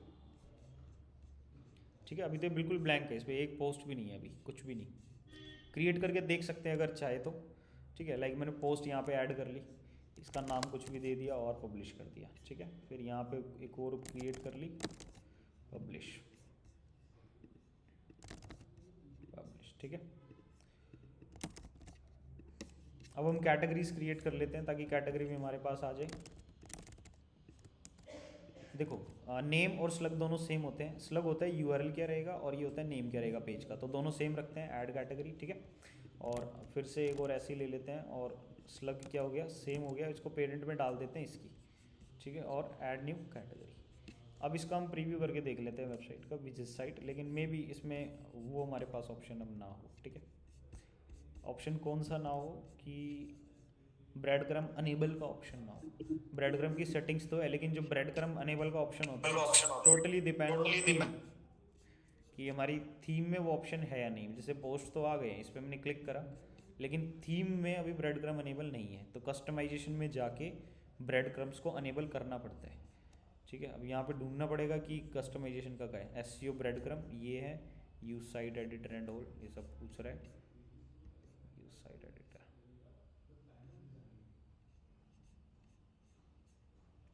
स्टाइल पेजेस पैटर्न, और इसमें कहीं पे भी हमारे को ब्रेड क्रम का एक ऑप्शन इसने नहीं दिया भाई। ये थीम है जिसमें ब्रेड क्रम ये दे ही नहीं रहा, वो तो योस्टम में ब्रेड क्रम का ऑप्शन दे रहा था, बट ये विजिबल नहीं है क्योंकि थीम वो ऑप्शन नहीं दे रही। अगर इसकी अब थीम चेंज करके देखेंगे तो हमारे पास ब्रेड क्रम्ब का ऑप्शन आ जाएगा। इसमें लाइक मैं एस्ट्रा अगर डाल दूँ, ठीक है, एस्ट्रा अगर सर्च करते हैं ऐड न्यू थीम में तो हमारे पास ऑप्शन आ जाता है एस्ट्रा, ये रही इंस्टॉल एंड दैट्स इट। और फिर पूछेगा कि कहाँ क्या पे लगाना है। प्रीव्यू कर सकते हैं एक बार अगर इंस्टॉल हो जाए तो।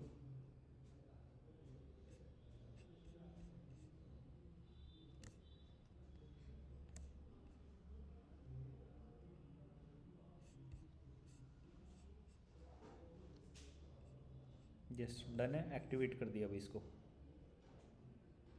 एक्टिवेटेड है। कस्टमाइज़ कर लेते हैं और कस्टमाइज में हम देख लेते हैं कि ब्रेड क्रम्ब का ऑप्शन आ गया ना।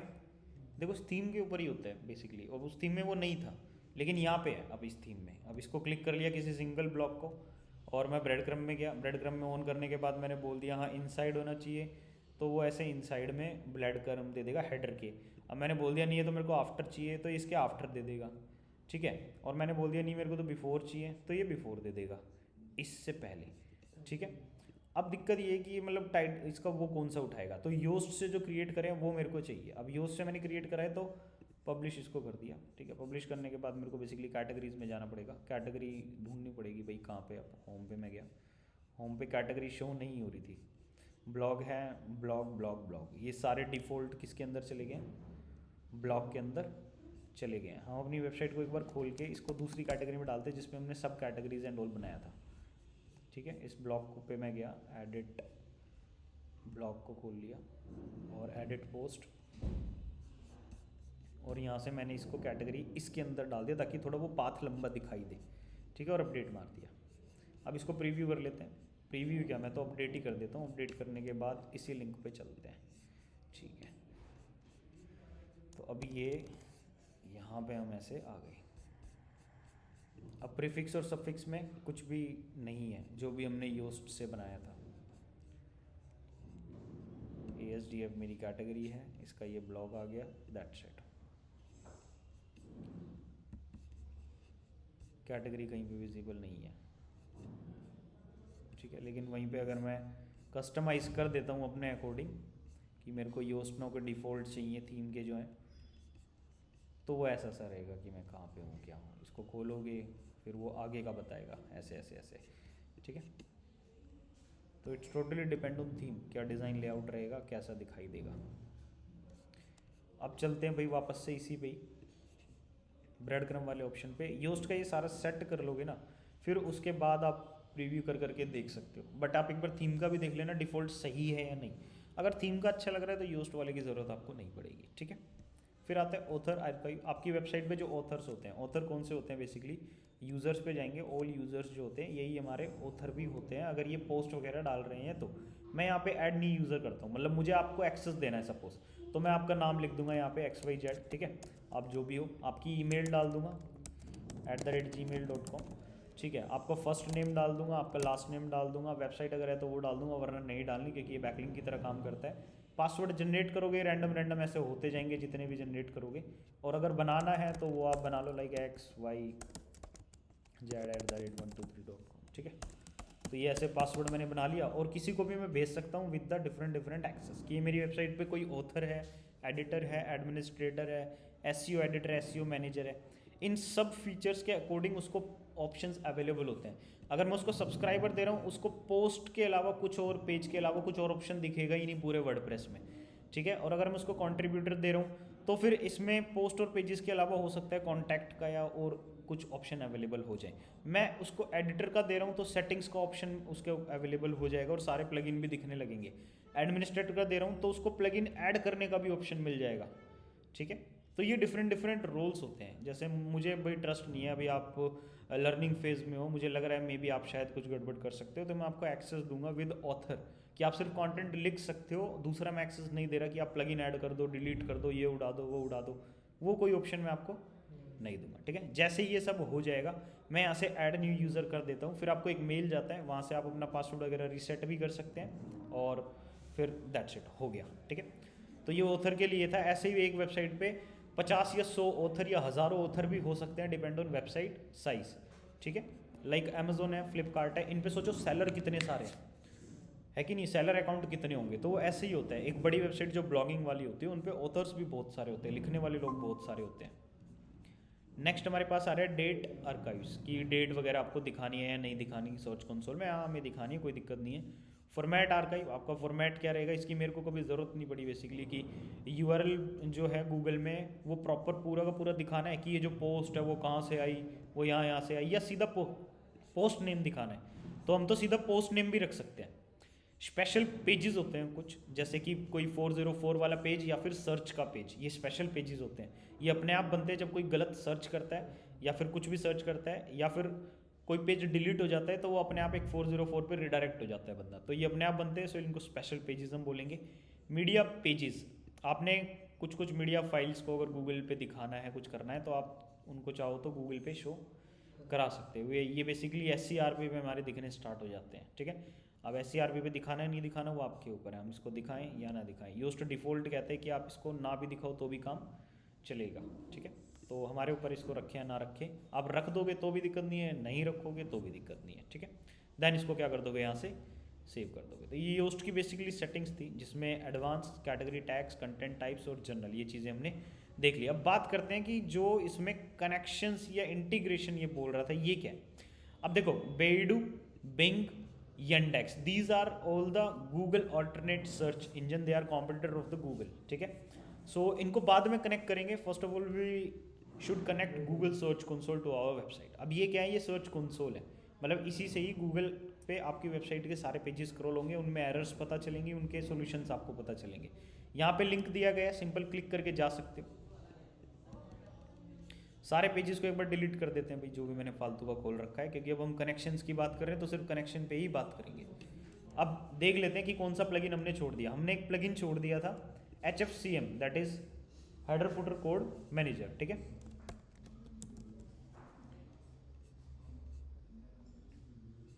HFCM ये लगा लेते हैं क्योंकि अब हमें कोड की जरूरत पड़ेगी।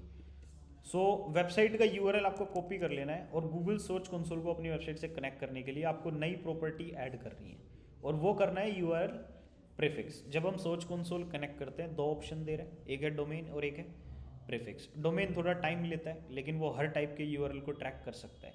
प्रीफिक्स आपने जो उसको URL दिया है उसी से रिलेटेड URLs को वो ट्रैक करता है। लाइक आप सब डोमेन दे रहे हो तो सिर्फ सब डोमेन ट्रैक होगा, मेन डोमेन दे रहे हो सिर्फ मेन डोमेन ट्रैक होगा।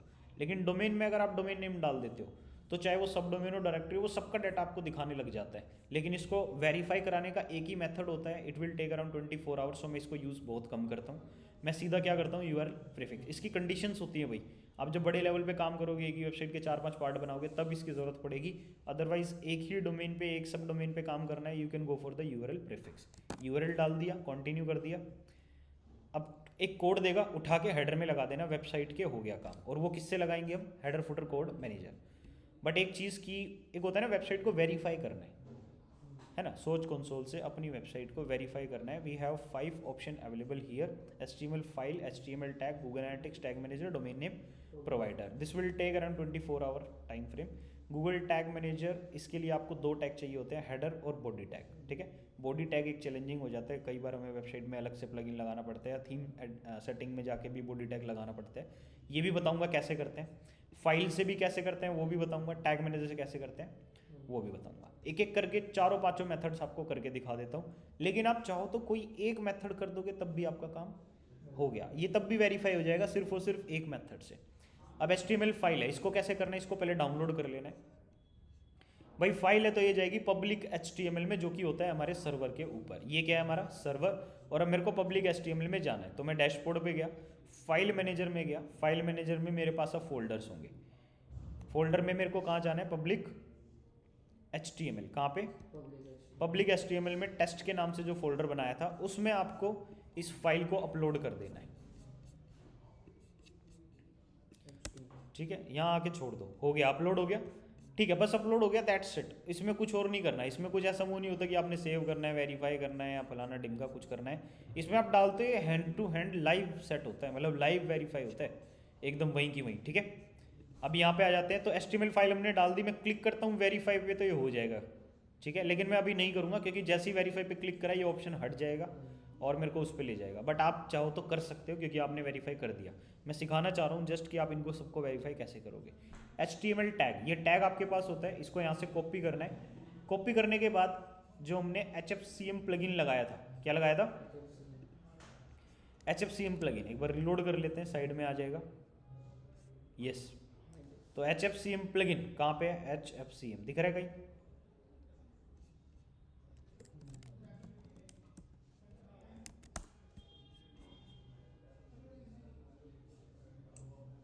नहीं आएगा। शायद एक्टिवेट नहीं करा है अभी, हमने सिर्फ इसको इंस्टॉल कर लिया होगा। यस, एक्टिवेट नहीं किया था। तो HFCM ये आ गया भाई यहाँ पे, ये रहा। इसमें ऐड न्यू कर लेते हैं, इसका नाम दे देंगे गूगल सर्च कंसोल। क्या दे देंगे? Google search console. यहाँ पे हमने कोड डाल दिया और इसको क्या कर दिया? सेव कर दिया। सारे ऑप्शन बाय डिफॉल्ट रहने देना, कोई दिक्कत नहीं है, ठीक है। ये एकदम सिंपल होते हैं। जैसे कोड HTML वाला है, पूरी साइट पे इंप्लीमेंट होना चाहिए। कुछ पेजों से हटाना है ऐसा कुछ नहीं है, मेरे को नहीं हटाना कहीं से भी। लोकेशन उसकी हेडर रहेगी, मेरे को फुटर में नहीं डालना है, मेरे को हेडर में ही डालना है। हर टाइप के डिवाइस में ये काम करेगा और ये अनेबल होना चाहिए। शॉर्ट कोड मेरे को लगाने की ज़रूरत नहीं है क्योंकि ये पूरी साइट पे काम कर रहा है, ठीक है। तो ऐसा नहीं है स्पेसिफिक पेज में शॉर्ट कोड लगाऊँ सिर्फ उसको ट्रैक कराना है ना। मैं चाहूँ तो पूरी वेबसाइट को ट्रैक करा सकता हूँ और वही मैंने किया है। तो गूगल सर्च कंसोल नाम दे दिया था, हो गया। एक और क्रिएट कर लेते हैं यहाँ पे, लेकिन बाद में करेंगे जब गूगल एनालिटिक्स क्रिएट करेंगे, ठीक है। तो HTML टैग कैसे वेरीफाई करते हैं? कुछ नहीं है, कोड लिया, उठा के वहाँ पे लगा दिया। फिर आता है गूगल एनालिटिक्स का नंबर। अब गूगल एनालिटिक्स को वेरीफाई करने के लिए आपको गूगल एनालिटिक्स थोड़ी ज़्यादा चीज़ें आजकल पूछने लग गया है। जब आप इसके लिंक पे क्लिक करते हो यहाँ पे, तो URL थोड़ा डिफरेंट रहेगा। आप इसको यहाँ से इतना क्रॉस करके एंटर कर देना, फिर जो है वो आपको असली गूगल एनालिटिक्स पे भेजेगा। और फिर यहाँ पे आपको एक नया अकाउंट क्रिएट करना है। नया अकाउंट आपको दिखाई देगा कुछ ऐसा, बिल्कुल ऐसा आएगा। वो नहीं आएगा स्टार्टिंग में जो आ रहा था। आप जब फ्रेश ईमेल के साथ जाओगे ये ऐसा दिखाई देगा। अब नाम मैं यहाँ पे दे देता हूँ, ये मैंने क्या डालना है यहाँ पे? टेस्ट डालना है। टेस्ट डालने के बाद ये प्रॉपर्टी वेरीफाई फलाना डिम का सब कंटिन्यू। प्रॉपर्टीज क्रिएशन, भाई प्रॉपर्टी का नेम क्या है? टेस्ट है। मैं इंडिया से हूँ तो इंडिया डाल दूंगा, अगर किसी और कंट्री को टारगेट करता हूँ रैंकिंग पॉइंट ऑफ व्यू से तो वो डाल दूंगा।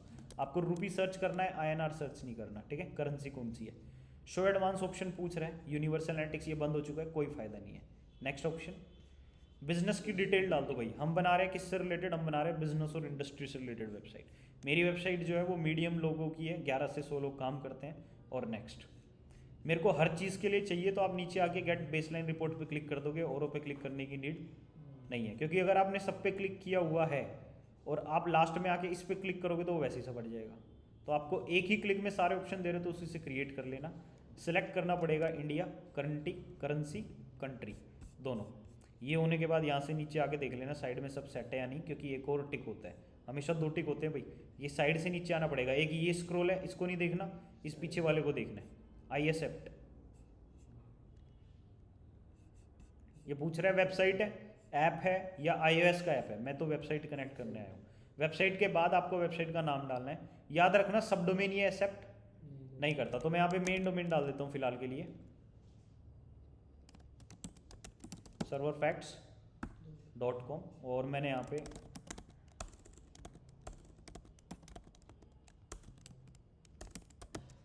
क्रिएट कर दिया, क्रिएट स्ट्रीमिंग। क्रिएट स्ट्रीम करने के बाद आपको यहाँ से कोड लेना है। क्या लेना है?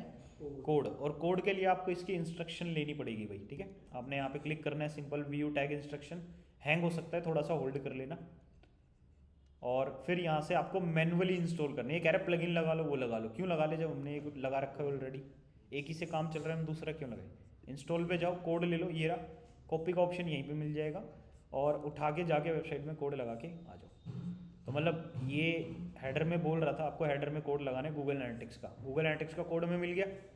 वेबसाइट पे चलते हैं। सर्च कंसोल का एक हमने बना रखा है और अब नया बना लेते हैं किसका? गूगल एनालिटिक्स का। ये भी पूरा सेम रहेगा और एंटर। और यहाँ से फिर मैंने क्या कर देना है? सेव कर देना है। ये भी मैंने क्या कर देना था, जो गूगल सर्च कंसोल वाला था, सेव कर देना था और वो सेव किया भी हुआ है, ठीक है। गूगल एनालिटिक्स के बाद ये क्या ऑप्शन आ रहा है हमारे पास? Google tag manager. अब ये कह रहा है कि आपको you must have the publish permission for the tag manager container फलाना ढिमका, ये सारी चीज़ें करनी पढ़ेंगी, ठीक है। तो अब मैं एक नया टैब खोल रहा हूँ, यहाँ पे सर्च कर रहा हूँ गूगल टैग मैनेजर, और गूगल टैग मैनेजर को अपनी वेबसाइट से क्या करना है, कनेक्ट करना है। तो मैं यहाँ पे कर रहा हूँ sign in to tag manager, already account बना हुआ है भाई, तो मैं इस पर सीधा साइन इन कर रहा हूँ। परफॉर्म डीजी वेबसाइट है, मैं क्रिएट अकाउंट करूँगा क्योंकि मेरे को नया बनाना है। नया क्या बनाना है, मेरे को टेस्ट के लिए बनाना है, इंडिया के लिए मैं काम कर रहा हूँ, ठीक है। और ठीक है, share data anonymously with Google and other, मैं तो नहीं चाहता भाई, ठीक है। और वेबसाइट का नाम डाल देंगे www.sovofacts.com, भाई मेन ही डोमेन डालना, मेरे को वेबसाइट एनालाइज करनी है, क्रिएट कर दो, ठीक है। अब ये पूछ रहे हैं लैंग्वेज कौन सी होनी चाहिए, कंट्री कौन सी है, आप सारा सब कुछ एक्सेप्ट करके इसको यस करो, और फिर ये आपको कोड देगा आगे जाके, ठीक है। मतलब बिल्कुल सिंपल स्टेप है, कोड लेना है, हेडर में लगाना है वेरीफाई, कोड लिया हेडर में लगाया वेरीफाई, और इसने तो हमें 2 कोड दे दिए हैं। ये कह रहा है कि आप उठा के पहले तो इस कोड को हेडर में डालो और इस वाले को बॉडी में डालो। मेन चीज़ है बॉडी की, क्योंकि हमारे पास जो प्लगइन है we have option here only for the header and footer, we do not have any option related to the body part. अब बॉडी पार्ट क्या है उसके बारे में डिस्कस करते हैं, लेकिन इस कोड को हेडर वाले को पहले लगा देते हैं। ये मैं कहाँ पे लगा दूंगा, एक नया क्रिएट कर लूँगा, और it will B name will be Google tag manager. तो ये क्या हो गया, गूगल टैग मैनेजर। तो गूगल टैग मैनेजर मैंने दिया, कोड लगा दिया, और इसको क्या कर दिया, सेव कर दिया। सो अब एक कुछ है ना बेसिक कॉन्सेप्ट्स में आप लोगों को क्लियर करना चाहता हूँ, ठीक है, कि ये बॉडी हेडर फुटर क्या है, मतलब है क्या ये, क्यों यहाँ पे कोड लगाते हैं, ठीक है। देखो क्या होता है, वेबसाइट 3 पार्ट से मिलकर बनी होती है। वो 3 पार्ट कौन से होते हैं, 3 पार्ट होते हैं, हेडर, फुटर, और बीच वाला पार्ट क्या हो गया, बॉडी, ठीक है।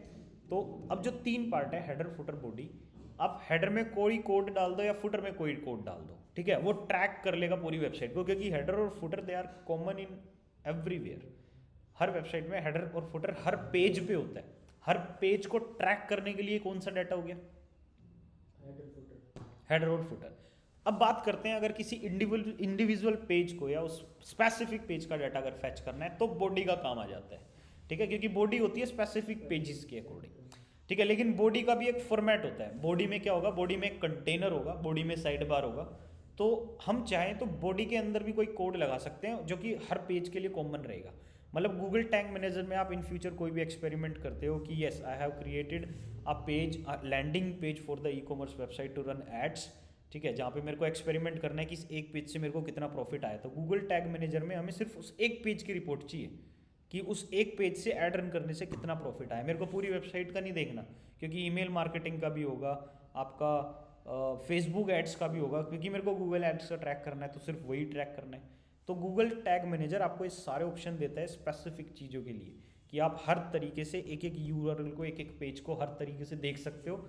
इसीलिए वो बॉडी में आपको कोड लगाने के लिए बोलता है, ठीक है, क्योंकि बॉडी ट्रैकेबल होती है स्पेसिफिक चीज़ के लिए, क्योंकि सारी स्पेसिफिक चीज़ बॉडी में ही जाती है। हेडर फुटर तो कॉमन है, they are common in everywhere, ठीक है, और ये हटा नहीं सकते आप, क्योंकि इनके बिना फिर वेबसाइट बनेगी नहीं। हेडर फुटर बॉडी ये टैग होते हैं, भले ही आपने उसमें कुछ कंटेंट ना डालो, लेकिन ये टैग ज़रूरी है हमारे लिए, ठीक है। अब देखो थीम एडिटर में हमें जाना है, कहाँ पे, थीम एडिटर में, और ये ऑप्शन होता है हमारे पास अपीयरेंस में। अपीयरेंस में जाके थीम फाइल एडिटर, बॉडी के लिए भाई यही करना पड़ेगा हमें। हालांकि एक और प्लगइन है, लेकिन मैं नहीं चाहता एक और प्लगइन अब घुसाना, क्योंकि मैंने ये लगा चुका हूँ।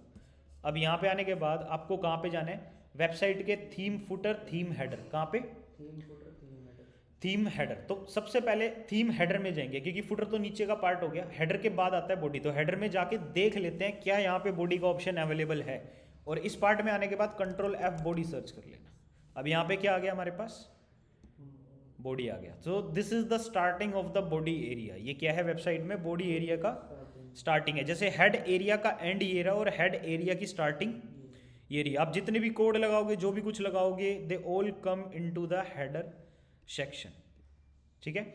वेबसाइट कैसी कैसी बनेगी वो सारा हेडर के अंदर अभी क्या हो रहा है, ट्रैक हो रहा है। हेडर में सब कुछ है। तो ये हेड का स्टार्ट हो गया, ये हेड का एंड हो गया। अब बात आती है कि बॉडी। अब बॉडी यहाँ से स्टार्ट हो रही है, और बॉडी एंड कहाँ पे हो रही है भाई, बॉडी यहाँ एंड नहीं हो रही, बॉडी में भी फुटर से पहले कहीं एंड हो रही हो, ठीक है। अब बॉडी यहाँ पे एंड हो रही है, देखना, हाँ बॉडी कहाँ पे एंड हो रही है भाई, यहाँ पे एंड हो रही है। बॉडी कहाँ पे एंड हो रही है, नहीं फुटर इतना ही नहीं है, फुटर नीचे भी होगा। HTML कोड कहाँ पे एंड हो रहा है, HTML कोड यहाँ पे एंड हो रहा है, ठीक है, मतलब बॉडी के बाद ही कहीं ना कहीं फुटर हमारा काम करेगा, ठीक है। तो ठीक है भाई, ख़त्म हो रहा है। अब मुझे क्या करना होता है, मुझे बॉडी के ख़त्म होने से पहले क्या करना है, बॉडी के ख़त्म होने से पहले आप उठा के अपना कोड डाल देना। ये मैंने ऐसा क्यों करा, मैं चाहता तो यहाँ हेडर में भी डाल सकता था, मैं चाहता तो हेडर में भी डाल सकता था, लेकिन वहाँ पे बॉडी कोड की शुरुआत हो रखी थी। इससे एक कोड डालने से दूसरा कोड ब्रेक हो सकता था। फॉर एग्जांपल मैं बॉडी पे आ गया, बॉडी है ना यहाँ पे ऐसे नहीं है, क्या समझे, बॉडी ऐसे नहीं है, बॉडी यहाँ पे ओपन है। ओपन मीन्स कि ये कोड बॉडी के अंदर चलता हुआ आ रहा है, ठीक है, ये सारा बॉडी के अंदर चलता हुआ आ रहा है। अगर मैं इसके बीच में कुछ डालूंगा तो ये पूरा कोड ब्रेक हो जाएगा। तो मुझे क्या करना है, बॉडी की क्लोजिंग से पहले तो सारा कोड खत्म हो ही जाएगा, क्या समझे। अब मान लो यहाँ पे मेरी बॉडी की क्लोजिंग हो रही है, ये क्या हो रही है, इसकी क्लोजिंग हो रही है। उससे पहले जितने भी कोड है यहाँ खत्म हो गए ना, ये खत्म हो गए तभी तो उसकी क्लोजिंग दी है ना, तो खत्म हो गए तो अब इधर डाल दो। अब ये कोड कहीं पे बीच में नहीं आ रहा, ये बिल्कुल नॉर्मल डाला हुआ, इसको यहाँ से अपडेट कर दो, डेट्स इट, ठीक है। ये टैग मैनेजर पे गए, ये दोनों हमने डाल दिए। पूछ रहा है वेबसाइट का यूआरएल वगैरह बता दो, तो यूआरएल बता देते हैं। ये मेरी वेबसाइट का यूआरएल हो गया, और यहाँ पे आके एंटर मार दिया, ये लो। टेस्ट के लिए बोल रहे हैं, भी टेस्ट करना चाहो तो कर सकते हो। देखो गूगल टैग मैनेजर का एक प्लगइन भी आता है, जिससे आप देखते हो कि हाँ मेरी चीज़ें हैं या नहीं है। टेस्ट में हमारी वेबसाइट क्या होगी, वेरीफाई, सब कुछ बढ़िया है, इसको ओके कर दो, खत्म। अब ये गूगल टैग मैनेजर आपको सीखना पड़ेगा यूट्यूब से, क्योंकि गूगल टैग मैनेजर एक अनंत चीज़ है। इसमें इतने ऑप्शन, इतने फीचर, इतना डाटा ट्रैक करने के ऑप्शन है कि गूगल टैग मैनेजर के एक्सपर्ट्स बैठे हुए हैं, आप क्या समझे। जैसे हम यहाँ एक्सीओ कर रहे हैं ना, ऐसे गूगल टैग मैनेजर के बंदे बैठे हैं। मतलब ये बहुत ज़्यादा डीप है अगर आप इसको करना चाहो तो। लेकिन इसके लिए आपको Google analytics, Google search console, third party जो ट्रैकिंग्स होती है उनकी अच्छी खासी नॉलेज होनी चाहिए, तब आप इसका प्रॉपर यूज़ कर पाओगे। But still if you want to track some individual pages for the ads purpose और for the any tracking purpose, उस चीज़ के लिए एक इनिशियल लेवल पे हम यूट्यूब से कोई छोटा मोटा ट्यूटोरियल देख के भी इस पे काम कर सकते हैं, ठीक है। अब इसमें ना से टैग क्रिएट होते हैं, ऐड अ न्यू टैग। आप अपनी वेबसाइट का यूआरएल डालोगे, उसको पेज बताओगे, आप उसको ट्रिगर करवा के देखोगे। ट्रिगर मतलब वो कोड फायर हुआ या नहीं हुआ, मतलब ये काम कैसे करता है। देखो इसकी ट्रैकिंग किस लेवल की होती है। मुझे क्या करना है, मेरी वेबसाइट पे जितने लोग आए ई कॉमर्स पे, कितने लोगों ने प्रोडक्ट ऐड टू कार्ट करा। Add to cart is a action, वहाँ पे यहाँ पे इनका ट्रिगर हो जाता है कि ऐड टू कार्ट जो करा उन लोगों को ट्रैक कर लो, ठीक है। फिर ऐड भी सिर्फ उन्हीं को दिखेगी जिन्होंने ऐड टू कार्ट करा था। फिर अगला स्टेप आता है जिन लोगों ने चेकआउट करा, क्या समझे, चेकआउट करा, हाँ। फिर थर्ड स्टेप आएगा कि कौन से लोग पेमेंट पे जा रहे हैं। फिर फोर्थ स्टेप आएगा कि किन लोगों ने पूरा पेमेंट प्रोसेस कर दी, कौन से लोग थैंक यू पेज पे गए। तो यहाँ पे ना 5 स्टेप आ गए। गूगल टैग मैनेजर की हेल्प से we can track all the 5 levels. हमें सारा ट्रैक मिलेगा कि कितने लोग यहाँ पे आए, कितने लोगों ने ये करा, कितने लोग वहाँ से क्विट कर रहे हैं, और उन लोगों को with the help of ads we can retarget, ठीक है। तो टैग मैनेजर भाई एक अपने आप में काफ़ी अच्छा कॉन्सेप्ट है, इसको सीख ले तो बढ़िया चीज़ है। मार्केटिंग में नेक्स्ट लेवल गेम खेलोगे, बट उसके लिए आपको एड्स में जाना पड़ेगा, बिकॉज एसईओ में इसका इतना रोल नहीं रहता। एसईओ में इसका रोल तब रहता है जब आप ऑर्गेनिक ट्रैफिक रीच करते हो, ठीक है ना। जैसे एड्स में मेरे को पर्टिकुलर पेज पे ट्रैफिक लाना है, आ जाएगा। एसईओ में पर्टिकुलर पेज पे ट्रैफिक तब आएगा जब उसका कंप्लीट एसईओ हो जाएगा और वो सब कुछ बढ़िया तरीके से चलता रहेगा, ठीक है। हेलो, हाँ जी मैम, 5 बजे आ जाना मैम।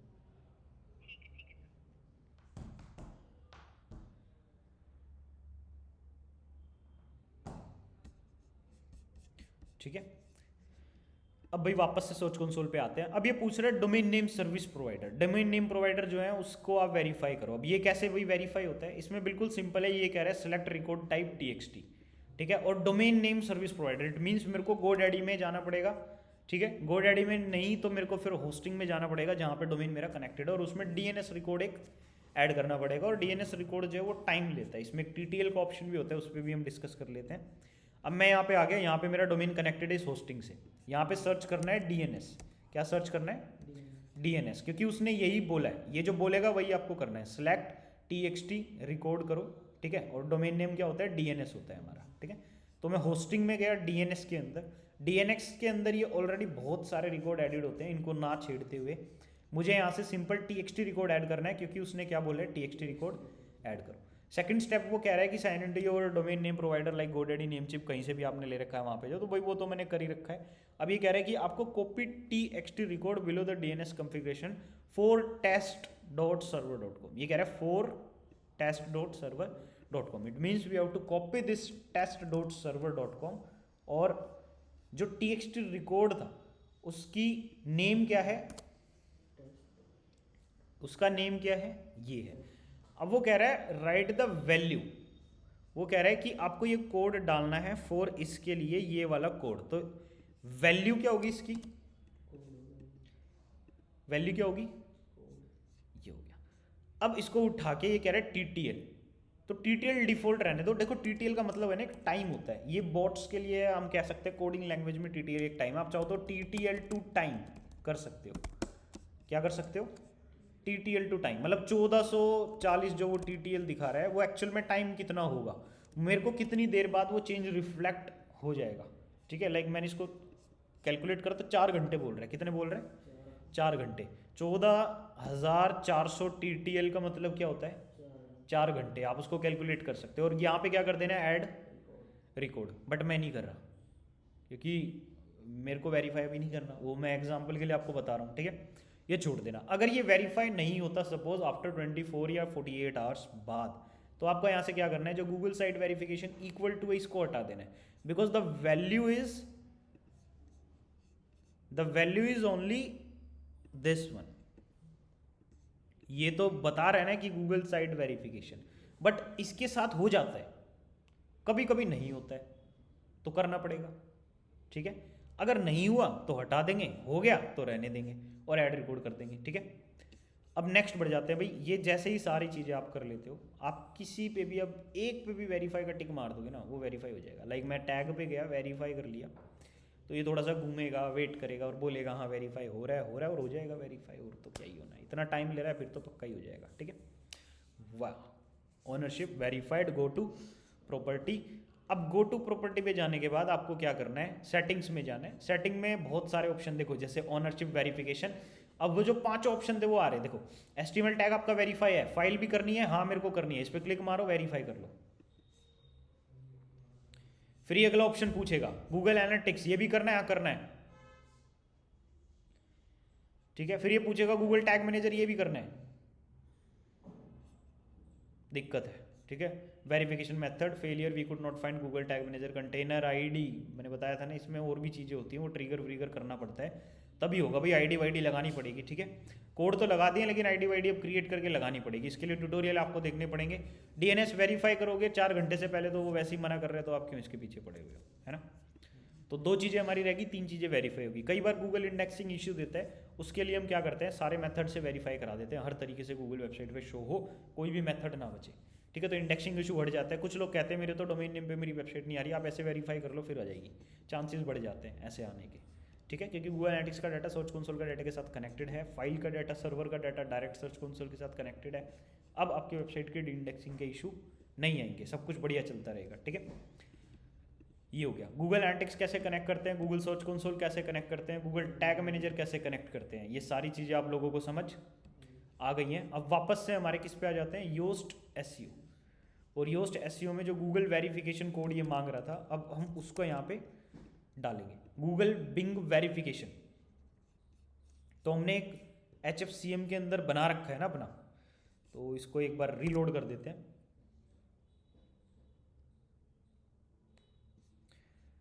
देखो भाई, HFCM के अंदर हमने जो कोड यहाँ पे डाला था, किसके लिए, गूगल सर्च कंसोल के लिए, ये रहा। इस कोड को आप यहाँ पे आके डाल दो, कहाँ पे,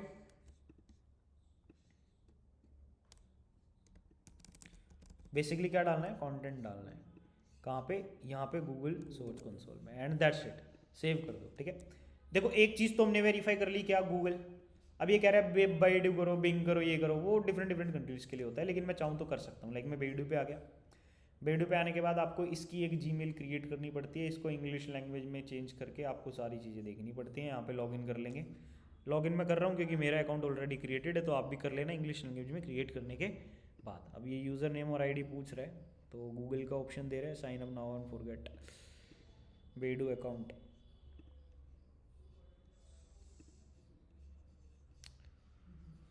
सेम प्रोसेस रहेगा, कर लेना, ठीक है। मेरे को दोबारा अकाउंट क्रिएट करना पड़ेगा, ये ऑटोमेटिकली आ नहीं रहा, काफ़ी टाइम हो गया मेरे को ओपन किए हुए, ठीक है। बिल्कुल सेम प्रोसेस रहेगा। फिर उसका भी कोड उठा के कहाँ पे डाल दोगे, यहाँ पे। बिंग का भाई बिल्कुल ईजी है, बिंग का कोड आपको शायद मिले भी ना, क्योंकि बिंग हमें एक ऑप्शन देता है कि गूगल सर्च कंसोल से ही डायरेक्ट फैच कर लो ना, आप क्यों अलग से अकाउंट क्रिएट कर रहे हो, ठीक है। तो जैसे इसमें साइन इन करेंगे, बिंग बेसिकली माइक्रोसॉफ्ट का है, किसका है, माइक्रोसॉफ्ट का है, ठीक है। और ये भड़क करेगा क्योंकि बिंग का पासवर्ड मैं माइक्रोसॉफ्ट का हमेशा भूल जाता हूँ, अगर सेव नहीं हुआ तो गलत है, ठीक है। मैं नहीं कर रहा भाई इसको, बहुत टाइम ले लेगा ये, ठीक है। बट वो जैसे ही हमारा लॉगिन हो जाएगा, तो लॉगिन होते ही मैं साइन इन गूगल भी कर लेता हूँ, तो दिक्कत नहीं है। माइक्रोसॉफ्ट से क्यों कर रहा हूँ मैं, गूगल से ही कर लेते हैं ताकि दिक्कत ही खत्म। ये लो आ गई प्रॉपर्टी, ठीक है। अब यहाँ से ना आप क्या करोगे, वही ऐड साइट, क्या करोगे, ऐड साइट। और ऐड साइट में क्या रहा है, गूगल सर्च कंसोल से फैच करना है क्या, इंपोर्ट करना है क्या, हमें करना है ना इंपोर्ट। इंपोर्ट में जाओ, कंटिन्यू कर लो, ठीक है। और ये आईडी पूछेगा, इस आईडी के सारे डाटा आपके माइक्रोसॉफ्ट बिंग में भी आ जाएंगे। एलो परमिशन देनी पड़ती है, बस परमिशन दे दो। अब प्रॉपर्टी पूछेगा अभी कौन सी फैच करनी है, ये वाली, आप इसको करना चाहते हो या नहीं, इसी को तो करना है इंपोर्ट। अब इसका डाटा इधर बिंग में आ जाएगा, मतलब आपको कोई हेडर में कोड वोड लगाने की ज़रूरत नहीं है, और योस्ट में भी ऐसे भरने की इसको ज़रूरत फिर नहीं पड़ेगी, ठीक है। फिर आता है पिंटरेस्ट। हाँ, पिंटरेस्ट इंटरेस्टिंग चीज़ है भाई। पिंटरेस्ट पे अकाउंट क्रिएट करने के बाद उसको वेरीफाई कराना पड़ता है, आपको वेबसाइट क्लेम करनी पड़ती है, ठीक है। अब वेबसाइट क्लेम के लिए इसमें थोड़ा सा हमारा रहता है, लॉगिन कर लेते हैं एक बार गूगल के साथ, ठीक है। बर्थडे पूछ रहा है भाई, बता देते हैं, हमारा 29 जुलाई को आता है, जुलाई 29, ठीक है। इस दिन नहीं आता, ये कागजी है, ठीक है। 2024 नहीं है भाई हमारा, कब आता है, 2000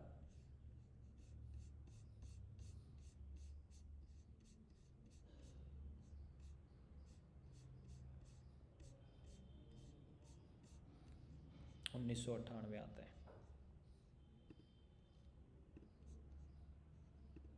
डन है, एआई जनरेटेड इमेज है।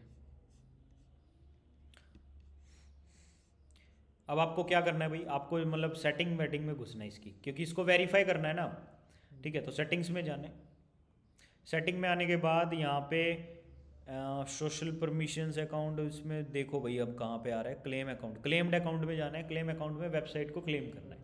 अब ये सेम ऑप्शन कह रहा है, टैग लगा दो हेडर में और वेबसाइट को क्लेम कर लो, या फिर HTML की फाइल अपलोड कर दो, या फिर TXT रिकॉर्ड लगा दो। तो मैं तो कोड लूँगा, और कोड लेने के बाद क्या करूँगा, इसको जाके वहाँ पे अपना HFCM में एक पिंटरेस्ट का वो क्रिएट करने के बाद वहाँ पे इसको लगा दूंगा जाके, ठीक है। मैं यहाँ गया मतलब जाके लगा दूंगा, और फिर उसको वहाँ से क्या कर दूंगा, वेरीफाई कर दूंगा, वो वेरीफाई हो जाएगा। क्योंकि मैंने इसको लगा दिया, फिर मेरी प्रॉपर्टी अकाउंट सब क्रिएट हो जाएंगे, मतलब मेरा ये अकाउंट ख़राब हो जाएगा। फिर मैं करना नहीं चाहता इस वेबसाइट से एक सब डोमेन जो टेस्ट के लिए एक्सपेरिमेंट, वरना तो ये कोड मिला, आप लगा दो। इस कोड के अंदर जो वैल्यू है, you can add this value to the here Pinterest option. Yandex का सेम ऑप्शन है, जैसे बिंग पे हमने करा, येंडेक्स में भी आप जाके अपना गूगल से लॉगिन कर लो।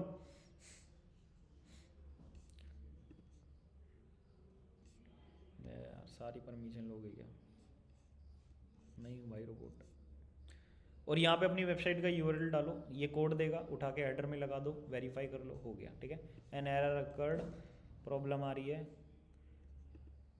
एंटर योर फ़ोन नंबर, सब डालना पड़ेगा भाई, डिटेल डालनी है। बेसिकली अकाउंट क्रिएट करने में कोई ज़्यादा टाइम नहीं लगता, बेसिक चीज़ें, अकाउंट क्रिएट करना, लगाना, डालना और ख़त्म, लगाया, डालना और ख़त्म। साइट कनेक्शंस डन हो गए।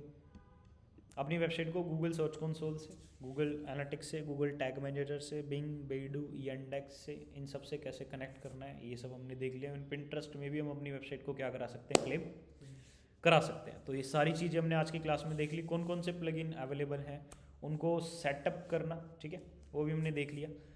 अब देख लेते हैं कि कुछ और है इसमें जिस प्लगइन की हमें नॉलेज है या नहीं है। देखो, clear all cache, delete cache and minified CSS, ये बेसिकली क्या हो गया, जो हमने स्पीड ऑप्टिमाइजेशन के लिए प्लगइन डाला था। एक काम कर लेते हैं, इसमें ना अपनी वेबसाइट को टेस्ट कर लेते हैं। क्या कर लेते हैं, टेस्ट कर लेते हैं कि स्पीड वाले प्लगइन से कुछ फ़ायदा हो रहा भी है, या हमने बस ऐसे फालतू में इसको चिपका लिया है। तो प्लगइन में गए, प्लगइन में जाने के बाद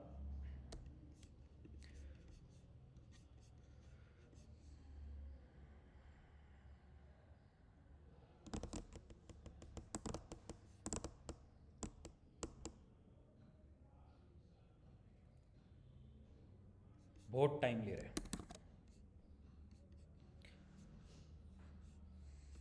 प्लगइन में हमें क्या देखना था भाई?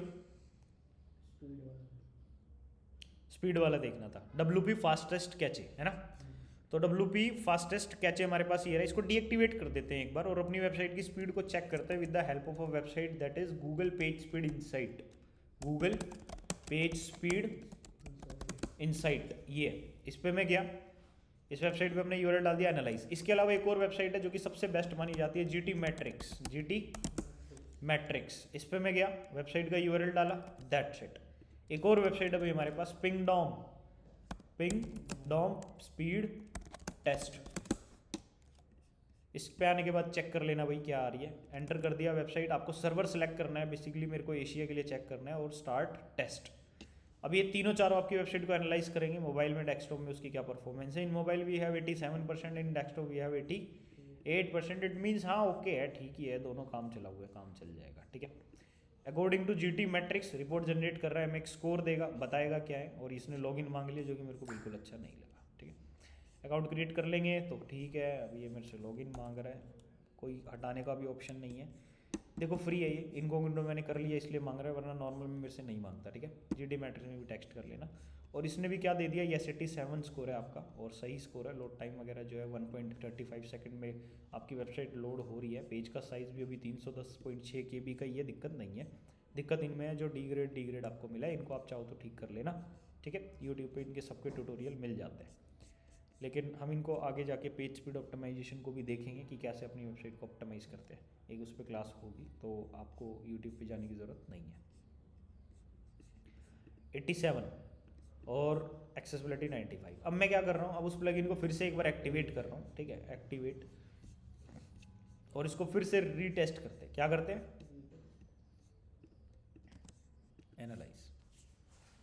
कभी कभी क्या होता है, पुराना डाटा ही उठा के धाड़ से दे देगा कि ये लो मिल गया, ठीक है। लेकिन भाई ऐसी दिक्कत है, क्यों करना है ऐसा, है ना। जब हम स्पीड का प्लगइन डाल रहे हैं, इतनी मेहनत कर रहे हैं, सब कुछ कर रहे हैं, तो कुछ तो मतलब है कि नहीं, इसको दिखाना चाहिए, तो दिखाएगा। थोड़ा वेट करते हैं। कितनी हो गई, 84। डेस्कटॉप पे स्पीड बढ़ी या नहीं बढ़ी, एक बार ये बता दो। बढ़ी ना, थोड़ी बहुत फ़र्क पड़ा ना। देखो किसी किसी केस में ना बहुत ज़्यादा फ़र्क पड़ जाता है। अभी तो जैसे कुछ इतना खास नहीं पड़ा। एसईओ देख रहे हो हमारा कितना जा रहा है, देख रहे हो, मस्त है ना।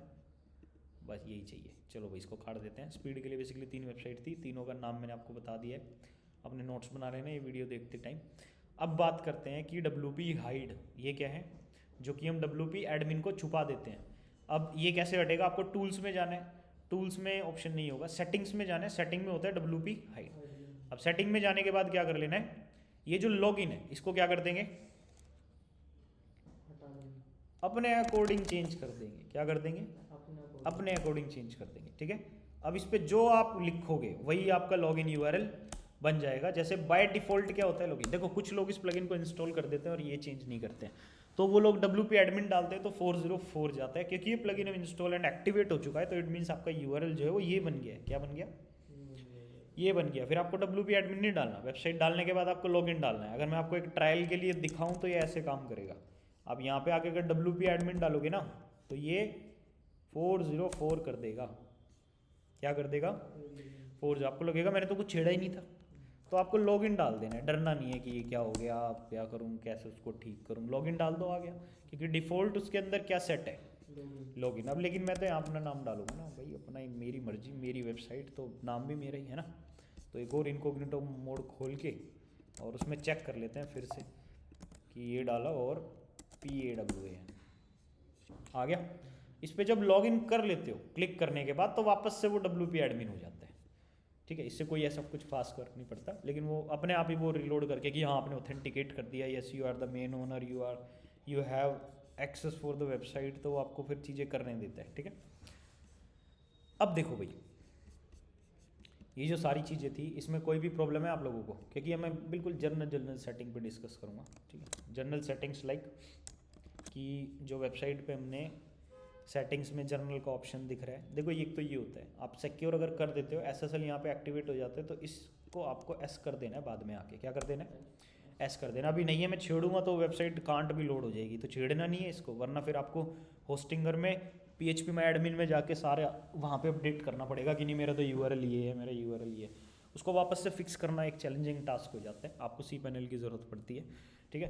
तो जब SSL सिक्योर हो जाए फिर ये करना, क्या करना, फिर ये एस लगाना है और अपडेट मार देना है नीचे से। यहाँ पे एडमिनिस्ट्रेटर की ईमेल आईडी, आपकी वेबसाइट का टैगनाइल, एनीवन कैन रजिस्टर। अगर आप अपनी वेबसाइट पे लॉगिन ऑप्शन रखना चाहते हो, तो आप चाहते हो आपकी वेबसाइट पे लोग आए, लॉगिन करें, साइन अप करें, तो उसके लिए मैं आप लोगों को एक प्लगइन बता देता हूँ, that is ultimate member, that is ultimate member plugin. अब यहाँ पे आपको सर्च करना है अल्टीमेट, ठीक है, अल्टीमेट मेंबर, ये है अल्टीमेट मेंबर यूजर प्रोफाइल। इसको क्लिक करने के बाद, एक्टिवेट करने के बाद आपको 3 पेज ऐड कर देने हैं, 1 2 3, कितने, कंट्रोल दबा के 3 पेज इकट्ठे। स्पीड से काम करना भी, धीरे कोई मतलब काम का मतलब नहीं है धीरे करने का, सारा काम स्पीड से होगा। अब यहाँ पे उनका नाम लिख देते हैं, पहला हो गया रजिस्टर के लिए, तब तक वो एक्टिवेट हो रहा है, तब तक हमारे पेजेस भी बन जाएंगे, ठीक है। अरे रजिस्टर के लिए दूसरा पेज हो गया हमारा लॉगिन के लिए, और तीसरा पेज हो गया, मैं देख के बताऊंगा, ठीक है, क्योंकि वो हमें ऑप्शन देगा। एक्टिवेट कर लेते हैं, वो बताएगा कौन कौन से पेज आपको क्रिएट करने हैं।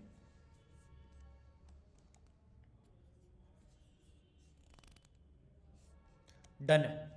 अब देखो अल्टीमेट मेंबर ये आ गया यहाँ पे। अब ये पूछ, आपको जाना है फॉर्म में, किसमें, फॉर्म में। अब ये फॉर्म दिखा देगा कि डिफॉल्ट फॉर्म अभी बना हुआ है, कौन सा बना हुआ है, और उनके जो कोड हैं वो क्या है, ठीक है। अब फॉर्म में डिफॉल्ट प्रोफाइल लॉगिन रजिस्ट्रेशन, तो लॉगिन का हमने, रजिस्ट्रेशन का हमने बना लिया। रजिस्ट्रेशन का मेरे को शॉर्ट कोड ले लेना है और उठा के रजिस्ट्रेशन के पेज में ये शॉर्ट कोड टेक्स्ट के अंदर, विजुअल में नहीं, कहाँ पे, टेक्स्ट के अंदर जाके ये लगा देना है, और इसको क्या कर देना है, फिर अपडेट कर देना। भाई देख लेना ये फालतू का स्पेस वपेस ना हो कुछ भी, और अब पब्लिश मार दो भाई इसको। फिर अगला पेज था लॉगिन के लिए, लॉगिन का कोड हमारे फॉर्म से ले लेना है। So this is the short code for the login page. यहाँ पे टेक्स्ट के अंदर जाके इसको लगाना है, पब्लिश कर देना है। विजुअल में लगाओगे तो वो नॉर्मल टेक्स्ट ले लेगा, कोड नहीं लेगा। अब लेना है प्रोफाइल का, कि हमारी प्रोफाइल कैसी दिखाई देगी। मैंने यहाँ पे आके टेक्स्ट के अंदर वो शॉर्ट कोड लगा देना है, और यहाँ पे लिख देना है प्रोफाइल, और इसको क्या कर देना है, पब्लिश कर देना है। 3 पेज पब्लिश हो रहे हैं, और वो प्लगइन भी एक्टिवेट हो गया, सब हो गया। अब देखो मैं चाहता हूँ कि मेरा रजिस्ट्रेशन फॉर्म में चीज़ों को बढ़ाना, क्या, चीज़ों को बढ़ाना। मेरे को नाम, ईमेल वीमेल ये सब नहीं चाहिए, मेरे को ज़्यादा चीज़ें चाहिए। जैसे अभी यहाँ पे जो डिफ़ॉल्ट आपको दिख रहा है, that is you have already side इन। तो क्योंकि मैं यहाँ पे ऑलरेडी लॉगिन हूँ भाई, मेरे अपना एडमिनिस्ट्रेटर का अकाउंट है, WP एडमिन लॉगिन किया हुआ है। इसको इनकॉग्निटो में सर्च करते हैं। अब ये पूछ रहा है user name, first name, last name, email, password, और फिर कंफर्म पासवर्ड, ठीक है। ये सारी चीज़ें आ रही हैं। अगर मैं इसमें ऑप्शन बढ़ाना चाहता हूँ तो सिंपल सा है, यहाँ पे आओ और इसको बोलो ऐड आइटम, और ऐड में देखो क्या क्या डालना है। एक होता है ना कि जब साइन अप करते हैं दुनिया की सारी चीज़ें, वो सब है इसके अंदर। आप टेक्स्ट बुक ले सकते हो, URL, password, image upload, file upload, date picker, timer, rating, review, content, सब कुछ, सब कुछ मतलब सब कुछ है इसके अंदर। आपको ऐसा कुछ अलग से ज़रूरत पड़ेगी नहीं, ठीक है। अब यहाँ पे मैंने डाल दिया कि मेरे को तो डेट ऑफ बर्थ का चाहिए। क्या चाहिए, डेट ऑफ बर्थ का। अब इसमें ढूंढ लो डेट ऑफ बर्थ कहाँ पे, कहीं दिख रही है date of birth, Reddit, phone number, language, role, mobile number, birth date दिख गई, बर्थ डेट। उसको उठा के ड्रैग एंड ड्रॉप जैसे मर्जी ऊपर नीचे कहीं पे भी लगा दो, लगा दिया, अपडेट मार दो, वापस से आके इसको रीलोड कर दो, डेट ऑफ बर्थ का कॉलम भी आ जाएगा, ठीक है। अब ना यहाँ पे अपना नाम डाल दो, मैंने डाल दिया पवन, फिर फर्स्ट नेम डाल दिया पवन, ठीक है। अपनी डेट ऑफ बर्थ सेलेक्ट करने के लिए मैंने यहाँ से कंडीशन, और भाई इसमें कंडीशन भी लगा सकते हो तुम, मतलब उसमें बहुत ऑप्शन है, क्या समझे, कंडीशन लगा सकते हो। यहाँ पे आके डेट ऑफ बर्थ जो आप लोगों ने ली है, इसको एडिट करोगे ना डेट ऑफ बर्थ को, तो बहुत ऑप्शन दे रहा है कि लेबल क्या होगा, टेक्स्ट कितना होना चाहिए, कोई फिक्स्ड रेंज रखना नहीं रखना, नंबर क्या कोई फिक्स्ड होगा, ठीक है। संडे मंडे ट्यूसडे में से कुछ लेना है क्या, और इसके अलावा डिफ़ॉल्ट डेट, प्राइवेसी वगैरह, एवरीवन मेंबर किसके लिए क्या चाहिए होगा, कौन सी फील्ड रिक्वायर्ड होगी नहीं होगी, इसके लिए कोई आइकन चाहिए, हाँ ये वाला आइकन चाहिए। तो मतलब इसका भी ऑप्शन है भाई, सेटिंग वेटिंग होती है इसकी। फ़ोन नंबर के लिए अलग सेटिंग होगी, टेक्स्ट के लिए अलग होगी, सारी चीज़ों की अलग सेटिंग आपको मिल जाएगी। अब ये जैसे ही मैंने डाल दिया, इसको क्लोज करके अपना लास्ट नेम डाल देते हैं, सैनी, ठीक है। ईमेल एड्रेस ले लेते हैं जो पहले यूज़ नहीं हो रखी, तो पवन1 डिजिटल ले लेता हूँ ताकि मैं साइन अप हो जाऊँ, वरना वो नखरे कर देगा, ठीक है। @gmail.com। पासवर्ड ले लेते हैं भाई, ठीक है। पासवर्ड में भी वो बहुत सारी चीज़ें पूछता है, क्या समझे। पीछे अगर एडिट पे जाओगे ना, एडिट पे, तो वो सारा पूछेगा क्या क्या कंडीशन रखनी है, वो कैपिटल होना चाहिए, 8 करैक्टर होना चाहिए, स्ट्रॉन्ग होना चाहिए, ये होना चाहिए, वो होना चाहिए, ठीक है। तो वो सब अब ये आपको यहाँ पे कह रहा है कि आपका जो प्रोफाइल पेज है वो नहीं हुआ। ये बताता हूँ भाई कैसे होगा। ये आपको बेसिकली यहाँ पे अटैच करना पड़ता है जब पेजेस हम बना देते हैं। ये सारे अपडेटेड है, डन है। अब इसी मेंबर के प्लगइन में ही सेटिंग्स में आपको जाना होता है। कहाँ पे? सेटिंग्स में, ठीक है। सेटिंग्स में पूछता है लॉगिन पेज कौन सा है, मेरा लॉगिन का पेज है। प्रोफाइल का पेज कौन सा है मेरा, यूज़र पेज कौन सा है भाई, यूज़र पेज मेरा प्रोफाइल पेज है, ठीक है। अकाउंट पेज भी मेरा कौन सा है, प्रोफाइल वाला है। रजिस्टर पेज कौन सा है, रजिस्टर वाला है। और इसको यहाँ से क्या कर देना है, अपडेट कर देना है। मेंबर पेज का एक अलग होता है, मतलब मेंबर पेज आपको बनाना पड़ेगा। लॉग आउट पेज एक अलग होता है, लॉग आउट बनाना पड़ेगा, वो फिर लिंक विंक लगाने पड़ेंगे, ठीक है। ट्यूटोरियल वगैरह इसके अब देख सकते हैं इसके ट्यूटोरियल, ठीक है। यूज़र्स, अकाउंट, अपलोड, सारी चीज़ें आपको शो हो जाती हैं। अब आपको क्या करना है, रीलोड मार देना है, ठीक है। अभी भी नहीं चल रहा, कोई नहीं, लॉगिन कर लेते हैं, ठीक है। योर अकाउंट आ गया ना, लॉगिन में मेरा ये प्रोफाइल वाला पेज आ गया basically, your account and log out and all, वो सब आ गई मेरी प्रोफाइल पेज, डन है। तो मैं इस वेबसाइट पे रजिस्टर हो गया। तो ऐसे भाई होता है। और आप चाहो तो ई कॉमर्स में भी एक प्लगइन होता है हमारे पास, यूज़र्स को लॉगिन करने का, साइन अप कराने का, वो भी ले सकते हो, ठीक है। बट इसमें हो सकता है आपको ट्यूटोरियल देखने पड़े, क्योंकि ये कभी कभी दिक्कत करता है विद द अदर प्लगइन्स, ठीक है। अभी ये मैंने काट दिया सब, डन है। अब और भी कुछ जनरल सेटिंग्स, जैसे सेटिंग में मैं गया। सेटिंग में सबसे पहले परमालिंक ही सेट करना होता है। वर्डप्रेस में क्या करना होता है, सबसे पहले permalink and that will be post name. क्या होगा, पोस्ट नेम और सेव। और अगर आपको वेबसाइट अपनी प्रेजेंटेबल बनानी है कि हाँ गूगल पे लाइव हो जाए, तो दिक्कत नहीं है। और अगर चाहते हो ना हो तो जर्नल सेटिंग्स में ही रीडिंग के अंदर एक ऑप्शन होता है, वेबसाइट को डिस्करेज कर दो from the search engine bots.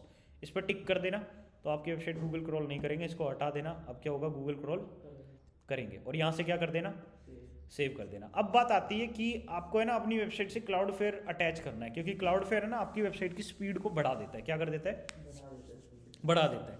तो मेरे को नया टैब ओपन करना है और क्लाउडफ्लेयर सर्च करना है। क्लाउडफ्लेयर बेसिकली एक फ्री प्लेटफॉर्म है जहाँ से हम लोग एसएसएल लेते हैं। क्या लेते हैं, एसएसएल लेते हैं। एकदम फ्री प्लेटफॉर्म है, कोई ये चार्ज नहीं करता। 15 साल के लिए एक वेबसाइट का फ्री एसएसएल मिल जाता है। मेरा अकाउंट ऑलरेडी बना हुआ है, मैं लॉगिन कर रहा हूँ। आप लोगों को सिंपल गूगल से साइन अप कर लेना है। फिर यहाँ पे ऐड साइट करना है। क्या करना है, ऐड साइट। यहाँ पे सब डोमेन आपका काम नहीं करेगा, मैं पहले कह देता हूँ। आपको यहाँ पे मेन डोमेन ही लगाना पड़ेगा। मैं अब लगा रहा हूँ ऐड साइट में। यहाँ पे जाके डोमेन नेम ही लेगा, ये HTTP ये सब नहीं लेता। डोमेन नेम जाएगा सर्वर फैक्ट्स। क्या जाएगा, सर्वर फैक्ट्स और कंटिन्यू, जो मेरा मेन डोमेन नेम था, ठीक है। कंटिन्यू करने के बाद इसका कुछ कॉन्फ़िगरेशन स्टार्ट हो जाती है। देखो ये बड़ा आरामी है, इसने प्रो बिजनेस आपको लगे तो प्रीमियम है। स्क्रॉल करना, देखो फ्री आ गया, मतलब नीचे दिखा रखा है ताकि लोग पहले ये ले ही ले, ठीक है। फ्री तो बाद में दिखे। तो फिर कंटिन्यू करना है। मेरे को तो फ्री चाहिए था प्लान भाई, 15 साल के लिए फ्री दे रहे तो मैं तो लूँगा, ठीक है। कंटिन्यू करने के बाद ये आपको बोलेगा नेम सर्वर अपडेट करो। क्या करो, मतलब सारी चीज़ें गई तेल लेने, ये अपना नेम सर्वर अपडेट कराता है। सब कहते हैं header code, footer code, body code, ये कहता है नेम सर्वर कोड, ठीक है। मतलब नेम सर्वर, इसका मतलब ये पहले अपने सर्वर पे लेके आएगा विजिटर को, फिर आपके सर्वर पे भेजेगा। एक कितनी ज़बरदस्त चीज़ है। मतलब कोई अटैक कर रहा है आपकी वेबसाइट पे, हैकर पहले इसके सर्वर पे जाएगा और फिर वेरीफाई करेगा ये बंदा सेफ है या नहीं, फिर उसको आपकी वेबसाइट पे भेजेगा। इट मीन्स सिक्योरिटी का नेक्स्ट लेवल, ठीक है। तो काफ़ी बढ़िया चीज़ है क्लाउडफ्लेयर। नीचे आने के बाद सारे जो कोड होते हैं ये सब ये अपने आप आपकी वेबसाइट के उठा लेता है, जितने भी बाय डिफ़ॉल्ट होते हैं। कंटिन्यू मार देना। कंटिन्यू के बाद ये कह रहा है कि ये लो 2 नेम सर्वर लगा दो और जो पुराने आपके लगे हुए हैं उनको हटा दो, ठीक है। तो इसको कॉपी कर लेना है और जाके अपनी वेबसाइट के डोमेन नेम में जाके वहाँ से क्या कर देना है, नेम सर्वर अपडेट कर देना। भाई GoDaddy से अगर आपने डोमेन ले रखा है तो मैं बता देता हूँ, माई प्रोडक्ट्स में एक DNS का ऑप्शन होता है। क्या होता है, माई प्रोडक्ट्स में आप लॉगिन जब कर लोगे तब एक DNS का ऑप्शन होता है। जैसे मैं सर्वर फैक्ट डोमेन पे हूँ, कहाँ पे, सर्वर फैक्ट में DNS पे मेरे को जाना है। अब डीएनएस का ऑप्शन यहाँ पे ये रहा, और डीएनएस में मेरे को नेम सर्वर का ऑप्शन मिलेगा, that is change name server. तो चेंज में इसको हटा के वो डाल देना और फिर दूसरे को हटा के ये डाल देना। इट कैन बी पॉसिबल कि आपकी वेबसाइट 4 से 5 घंटों के लिए बंद पड़ जाए। क्या बंद पड़ जाए? Because GoDaddy take time to propagate the new name server, ठीक है। और क्लाउडफेयर में आप वो अपडेट कर दोगे, उसके बाद आप उसको बोलना चेक नेम सर्वर। अपडेट करने के बाद क्या चेक नेम सर्वर, वो बैकएंड पे चेक करेगा और ये भी कुछ घंटे लेगा। इसको भी पता है कि दूसरे लोग अपडेट करने में टाइम लेते हैं, तो ये कहता है ठीक है चेक मैं कर लूँगा, आप आगे बढ़ जाओ, ठीक है। फिर यहाँ से क्या कर देना, कंटिन्यू। फिर ये पूछ रहा है कि चलो एक सेटअप विजगार्ड कर लेते हैं, आप मेरी सेटिंग्स को बाय डिफॉल्ट एक बार सेट कर लो, फिर मैं अपने आप देख लूँगा। गेट स्टार्टेड, सारे पेजेस फुल्ली सिक्योर, हाँ मेरे को चाहिए। हमेशा SSL यूज़ होगा, बिल्कुल होगा, उसके बिना कुछ नहीं होगा। सेव, ठीक है।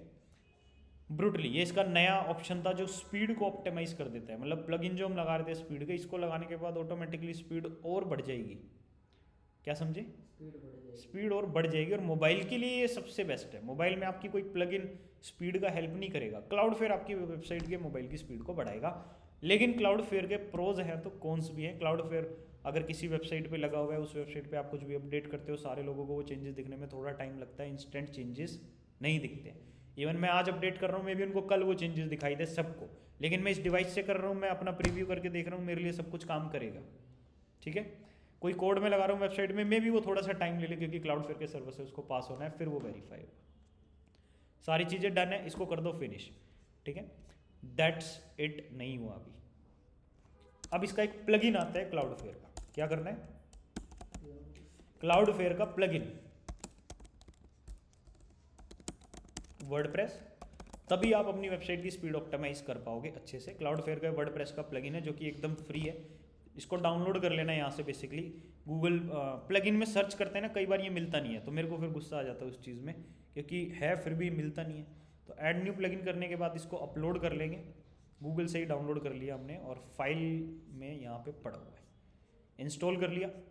एक्टिवेट करना है और लॉगिन करना है। क्या करना है? एक्टिवेट करना है और लॉगिन करना है, और फिर ये मांगेगा API की, जो कि आपको आपके अकाउंट में ही मिलती है, वहीं की वहीं सामने बिल्कुल प्रोफाइल में जाते ही, ठीक है।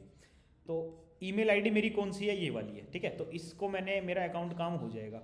फिर क्लाउडफेयर में API की कहाँ से मिलेगी, अकाउंट में जाना है, ठीक है। और अकाउंट में आपको अपनी इस प्रोफाइल पे जाना है, माई प्रोफाइल में आपको API टोकन मिल जाएंगे। क्या मिल जाएंगे? और इसमें ग्लोबल वाली की आपको चाहिए होगी, और कोई की आपको नहीं चाहिए होगी। पासवर्ड हमेशा सेव कर देना, वरना बार बार डालना पड़ेगा, ठीक है। तो कंटिन्यू और व्यू, क्या करना है, व्यू हो गया। अब बस क्लिक करोगे और टेक्स्ट क्या हो जाएगा, ऑटोमेटिकली कॉपी हो जाएगा, क्लिक टू कॉपी हो गया। अब आपको क्या करना है, अपनी वेबसाइट पे जो प्लगइन ऐड करा था, इंस्टॉल करा था, घूम रहा है अभी तक, इसका जुगाड़ करना है।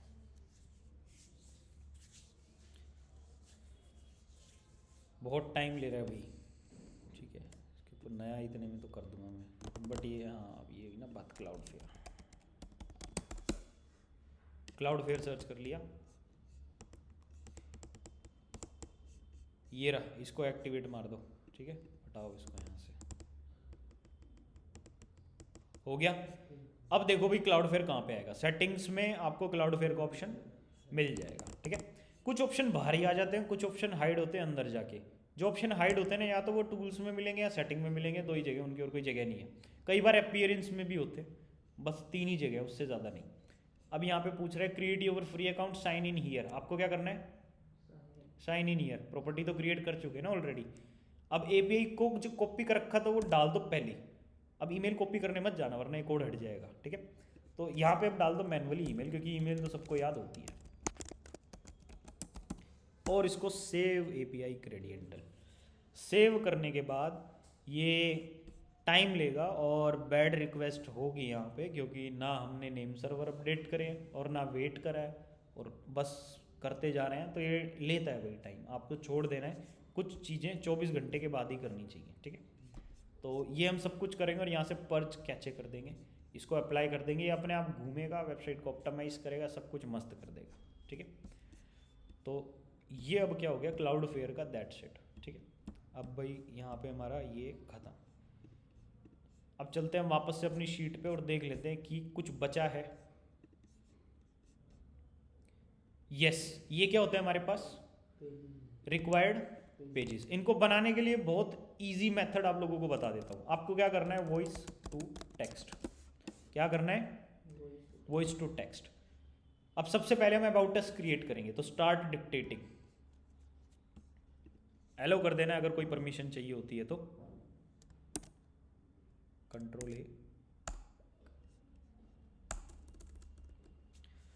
ओके, सो मैं एक वेबसाइट बनाने जा रहा हूँ जहाँ पे इंग्लिश से रिलेटेड सारा कंटेंट मैं प्रोवाइड करूँगा। उस पर कैटेगरीज होंगी, English, English grammar, writing skills, essay, paragraphs, notice writing, और ग्रामर के टॉपिक जैसे नाउन, प्रोनाउन, वर्ब, एडजेक्टिव, सब कुछ सारी क्लासेस को हम कवर करने वाले हैं। सीबीएसई स्टूडेंट्स के लिए ये बेस्ट है। तो इसके लिए मुझे एक डिस्क्रिप्शन रिक्वायर्ड है, so please create a description for my website so that I can use it on my website for the about us purpose और फॉर द अदर पर्पस।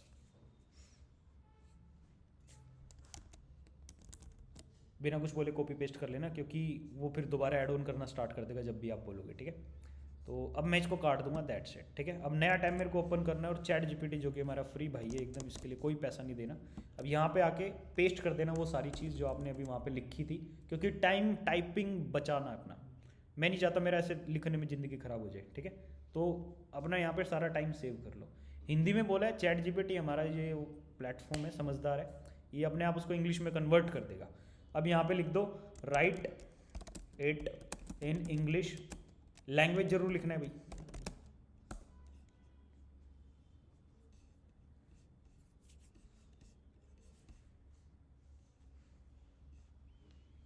ठीक है, अब कुछ चीज़ें हमने वहाँ पे मिस कर दी, ठीक है। अब इसको हम बोलेंगे माई वेबसाइट इज, ये मैंने यहाँ पे भी लगा रखा है टॉक टू चैट जीपीटी। अगर मैं इसको बोलूँगा ये मेरे को अपने आप बोल के देगा, ठीक है। My company name is perform DG, create about us for my company based on the information I have given above. About us. Perform DG is a leading educational platform. ठीक है, ये क्रोम एक्सटेंशन है basically जो मैंने लगा रखी है अपने इसमें। अरे यार, जो बोलोगे वो उठाता चला जाएगा ठीक है, तो इसको यहाँ से कॉपी कर लेना। नाउ आपका अबाउट अस क्या हो गया, यहाँ से रेडी हो गया। इसको पढ़ के ठीक कर लेना। मैं अभी चेक वेक कुछ नहीं कर रहा, क्योंकि मेरे को बस पेज बना के आप लोगों को दिखाने हैं, ठीक है। और पेज बनाने के बाद आपको क्या करना है, उसका टाइटल देना है अबाउट और अबाउट अस, और यहाँ पे उठा के सारे टेक्स्ट आपने डाल के पब्लिकली पब्लिश कर देना है। फिर हमारे पास आता है कॉन्टैक्ट अस का एक पेज, ठीक है। कॉन्टैक्ट अस के लिए मेरे को अपनी वेबसाइट पे जो कॉन्टैक्ट अस का प्लगइन था उसमें जो बेसिक एक फॉर्म होता है, या तो आप वो ले लो या अपना कुछ नया एक फॉर्म बना सकते हो भाई। इसकी तो मैंने कल्याण में कर डाला, हाँ कल्याण में कर दिया, पब्लिश भी कर दिया, यस पब्लिश भी हो गया, कोई बड़ी दिक्कत नहीं है भाई, ठीक है। अबाउट अस पवन न्यू, ठीक है। अब इसको मैं इससे अपडेट मारूंगा और वर्डप्रेस में जाके इसको डिलीट करूंगा, ठीक है। About us new Pawan trash खत्म, डन, ठीक है। अदर जो पेजेस यहाँ पे अभी सारे ऐड न्यू है, मतलब कॉन्टैक्ट अस पे भी कुछ बना नहीं है बेसिकली। तो यहाँ पे आके इस वाले पार्ट पे हम लोग अपने पेजेस को बनाएंगे, ठीक है। पेजेस कितने बनाने भाई, मैंडेटरी पेजेस कितने होते हैं अब गिनते हुए चलो। Contact us, about us, term condition, privacy policy, disclaimer, और बस यही होते हैं, और तो क्या ही होते हैं, ठीक है। अब यहाँ पे लाइन से लिख लेते हैं about us, contact us,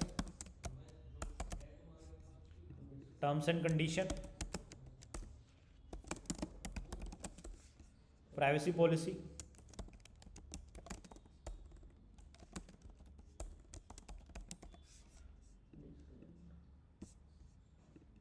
disclaimer.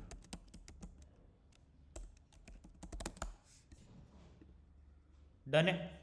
तो अबाउट अस जो कि हमने अभी जनरेट करा था उसको हम क्या करेंगे, ले लेंगे चैट जीपीटी से, ये रही यहाँ पे अबाउट अस चैट जीपीटी से। बाकी सब कुछ आपको नॉर्मल जाके जनरेट करना है, ठीक है। ये टेक्स्ट में नहीं, बेसिकली विजुअल में आएगा, बट आप टेक्स्ट से विजुअल में आओगे तो भी चीज़ें काम कर जाएंगी, ठीक है। कई बार क्या होता है, चैट जीपीटी पॉइंटर जो देता है उसमें ऐसे स्टार आते हैं, वो प्रॉब्लम होते हैं भाई, वो हटाने पड़ते हैं, ठीक है। कॉन्टैक्ट्स के पेज पे मैं कॉन्टैक्ट्स के फॉर्म पे जाऊंगा, ये रहा कॉन्टैक्ट फॉर्म्स, जो कि इसमें बाय डिफॉल्ट ये एक फॉर्म देता है, इसी को लगा देते हैं फिलहाल के लिए, क्योंकि ये कॉन्टैक्ट इन्फॉर्मेशन के लिए ही बना होता है। अब ये कहाँ पे आप लगाओगे, ये कॉन्टैक्ट अस के लिए कॉन्टैक्ट अस के पेज में लगाओगे, टेक्स्ट के अंदर जाके शॉर्ट कोड और पब्लिश।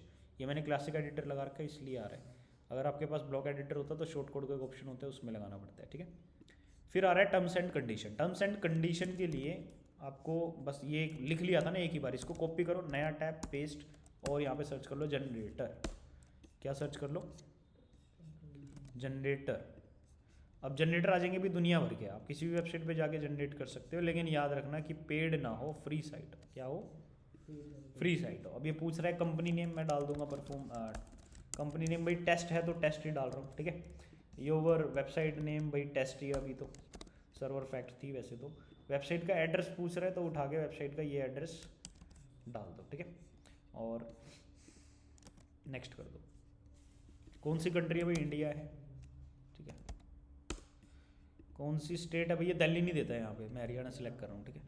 ईमेल वगैरह पूछ रहा है, ईमेल आप दे दो pawan1digital@gmail.com, generate my terms and condition. अब ये जनरेट कर लेगा, और जनरेट करने के बाद आपको ये देता है ये कोड। मैं तो इसको सजेस्ट करता हूँ आप इसको कॉपी कर लो यहाँ से। आफ्टर कॉपी आप टर्म कंडीशन के पेज पे जाओ और उठा के इसको टेक्स्ट में पेस्ट करो, और फिर विजुअल पे आओ, क्योंकि वो सारी हेडिंग पॉइंटर सब बन के आएगा।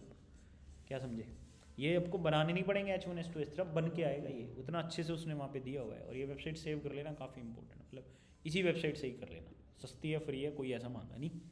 अब दे दिया, इसको पढ़ लो अच्छे से, जहाँ गलतियाँ लग रही है हटा दो। ये बीच बीच में खुद को भी प्रमोट करता है, उसको भी रिमूव कर देना, ठीक है। और इसको उठा के क्या कर दोगे फिर, पब्लिश। और ये पेजेस बनेंगे, पोस्ट नहीं बनेंगे, याद रखना। ये सारे क्या बनेंगे, पेजेस बनने के बाद इनको हेडर या फुटर में शो कर दो। क्या होता है, अबाउट अस कॉन्टैक्ट हम हेडर में लगा देते हैं, privacy policy term condition disclaimer ये हम फुटर में डालते हैं। क्या करते हैं, ये हम फुटर में डालते हैं, ठीक है। तो ऐसे ही जैसे हमने टर्म्स कंडीशन बनाया, आप इन दो पेजेस को भी ऐसे ही जनरेट कर लोगे, और फिर अपीयरेंस में जाके अपना मेन्यू बना लोगे, और हेडर फुटर में इनको डालना स्टार्ट कर दोगे। तो एक बेसिक वेबसाइट में ये सारी चीज़ें चाहिए होती हैं, जो कि अभी हमने देखी, ठीक है। अब मैं वापस से अपना इसी शीट पे आ जाते हैं, और अब देख लेते हैं क्या कुछ बचा है, नहीं बचा। तो आज की जो क्लास थी वो डन है। ये सारी चीज़ें जो भाई एक फ्रेश वेबसाइट में करनी पड़ती है, ठीक है। मतलब एक फ्रेश वेबसाइट आपको बनानी है, आपको लग रहा है कि आप थोड़ी सी देर में 1-2 घंटे के अंदर तैयार कर दोगे, तो पॉसिबल ही नहीं है। सारे प्लगइन डाल के एक्टिवेट करना, जिसमें से आधी चीज़ें तो मैंने स्किप कर दी कि हाँ मेरा अकाउंट नहीं है, ये नहीं है, वो नहीं है।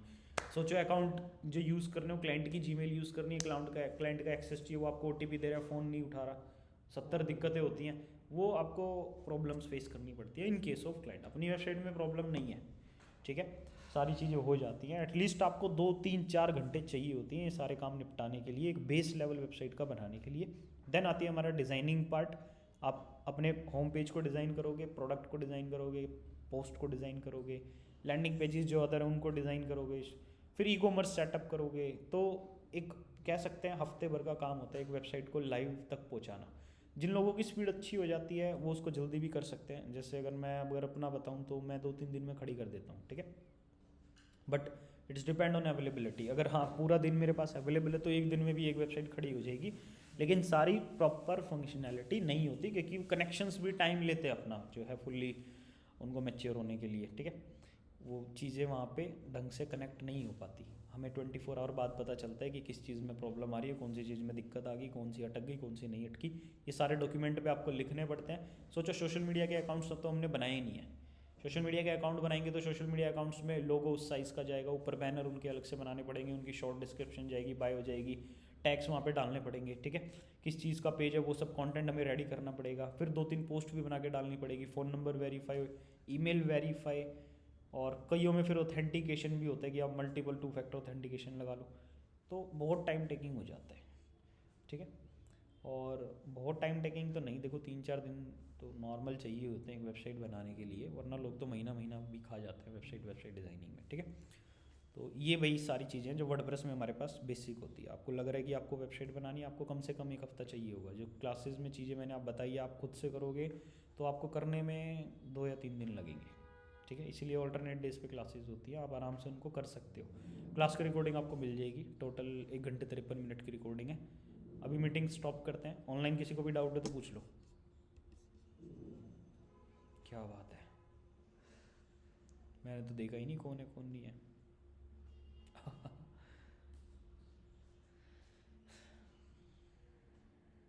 सब चले गए, ये एक था ये भी एकदम से चला गया।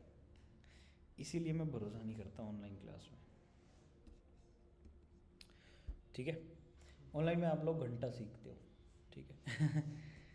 ये रिकॉर्डिंग में भी आ गया है, क्योंकि भाई नेट कभी स्लो चल रहा है, मेरी आवाज़ कट रही है, आप कुछ बोल रहे हो मेरे को नहीं सुन रहा, हज़ार चीज़ें हो जाती है, सामने बंदा बैठा हुआ है, सामने चीज़ें सुन गई, तो दैट्स इट।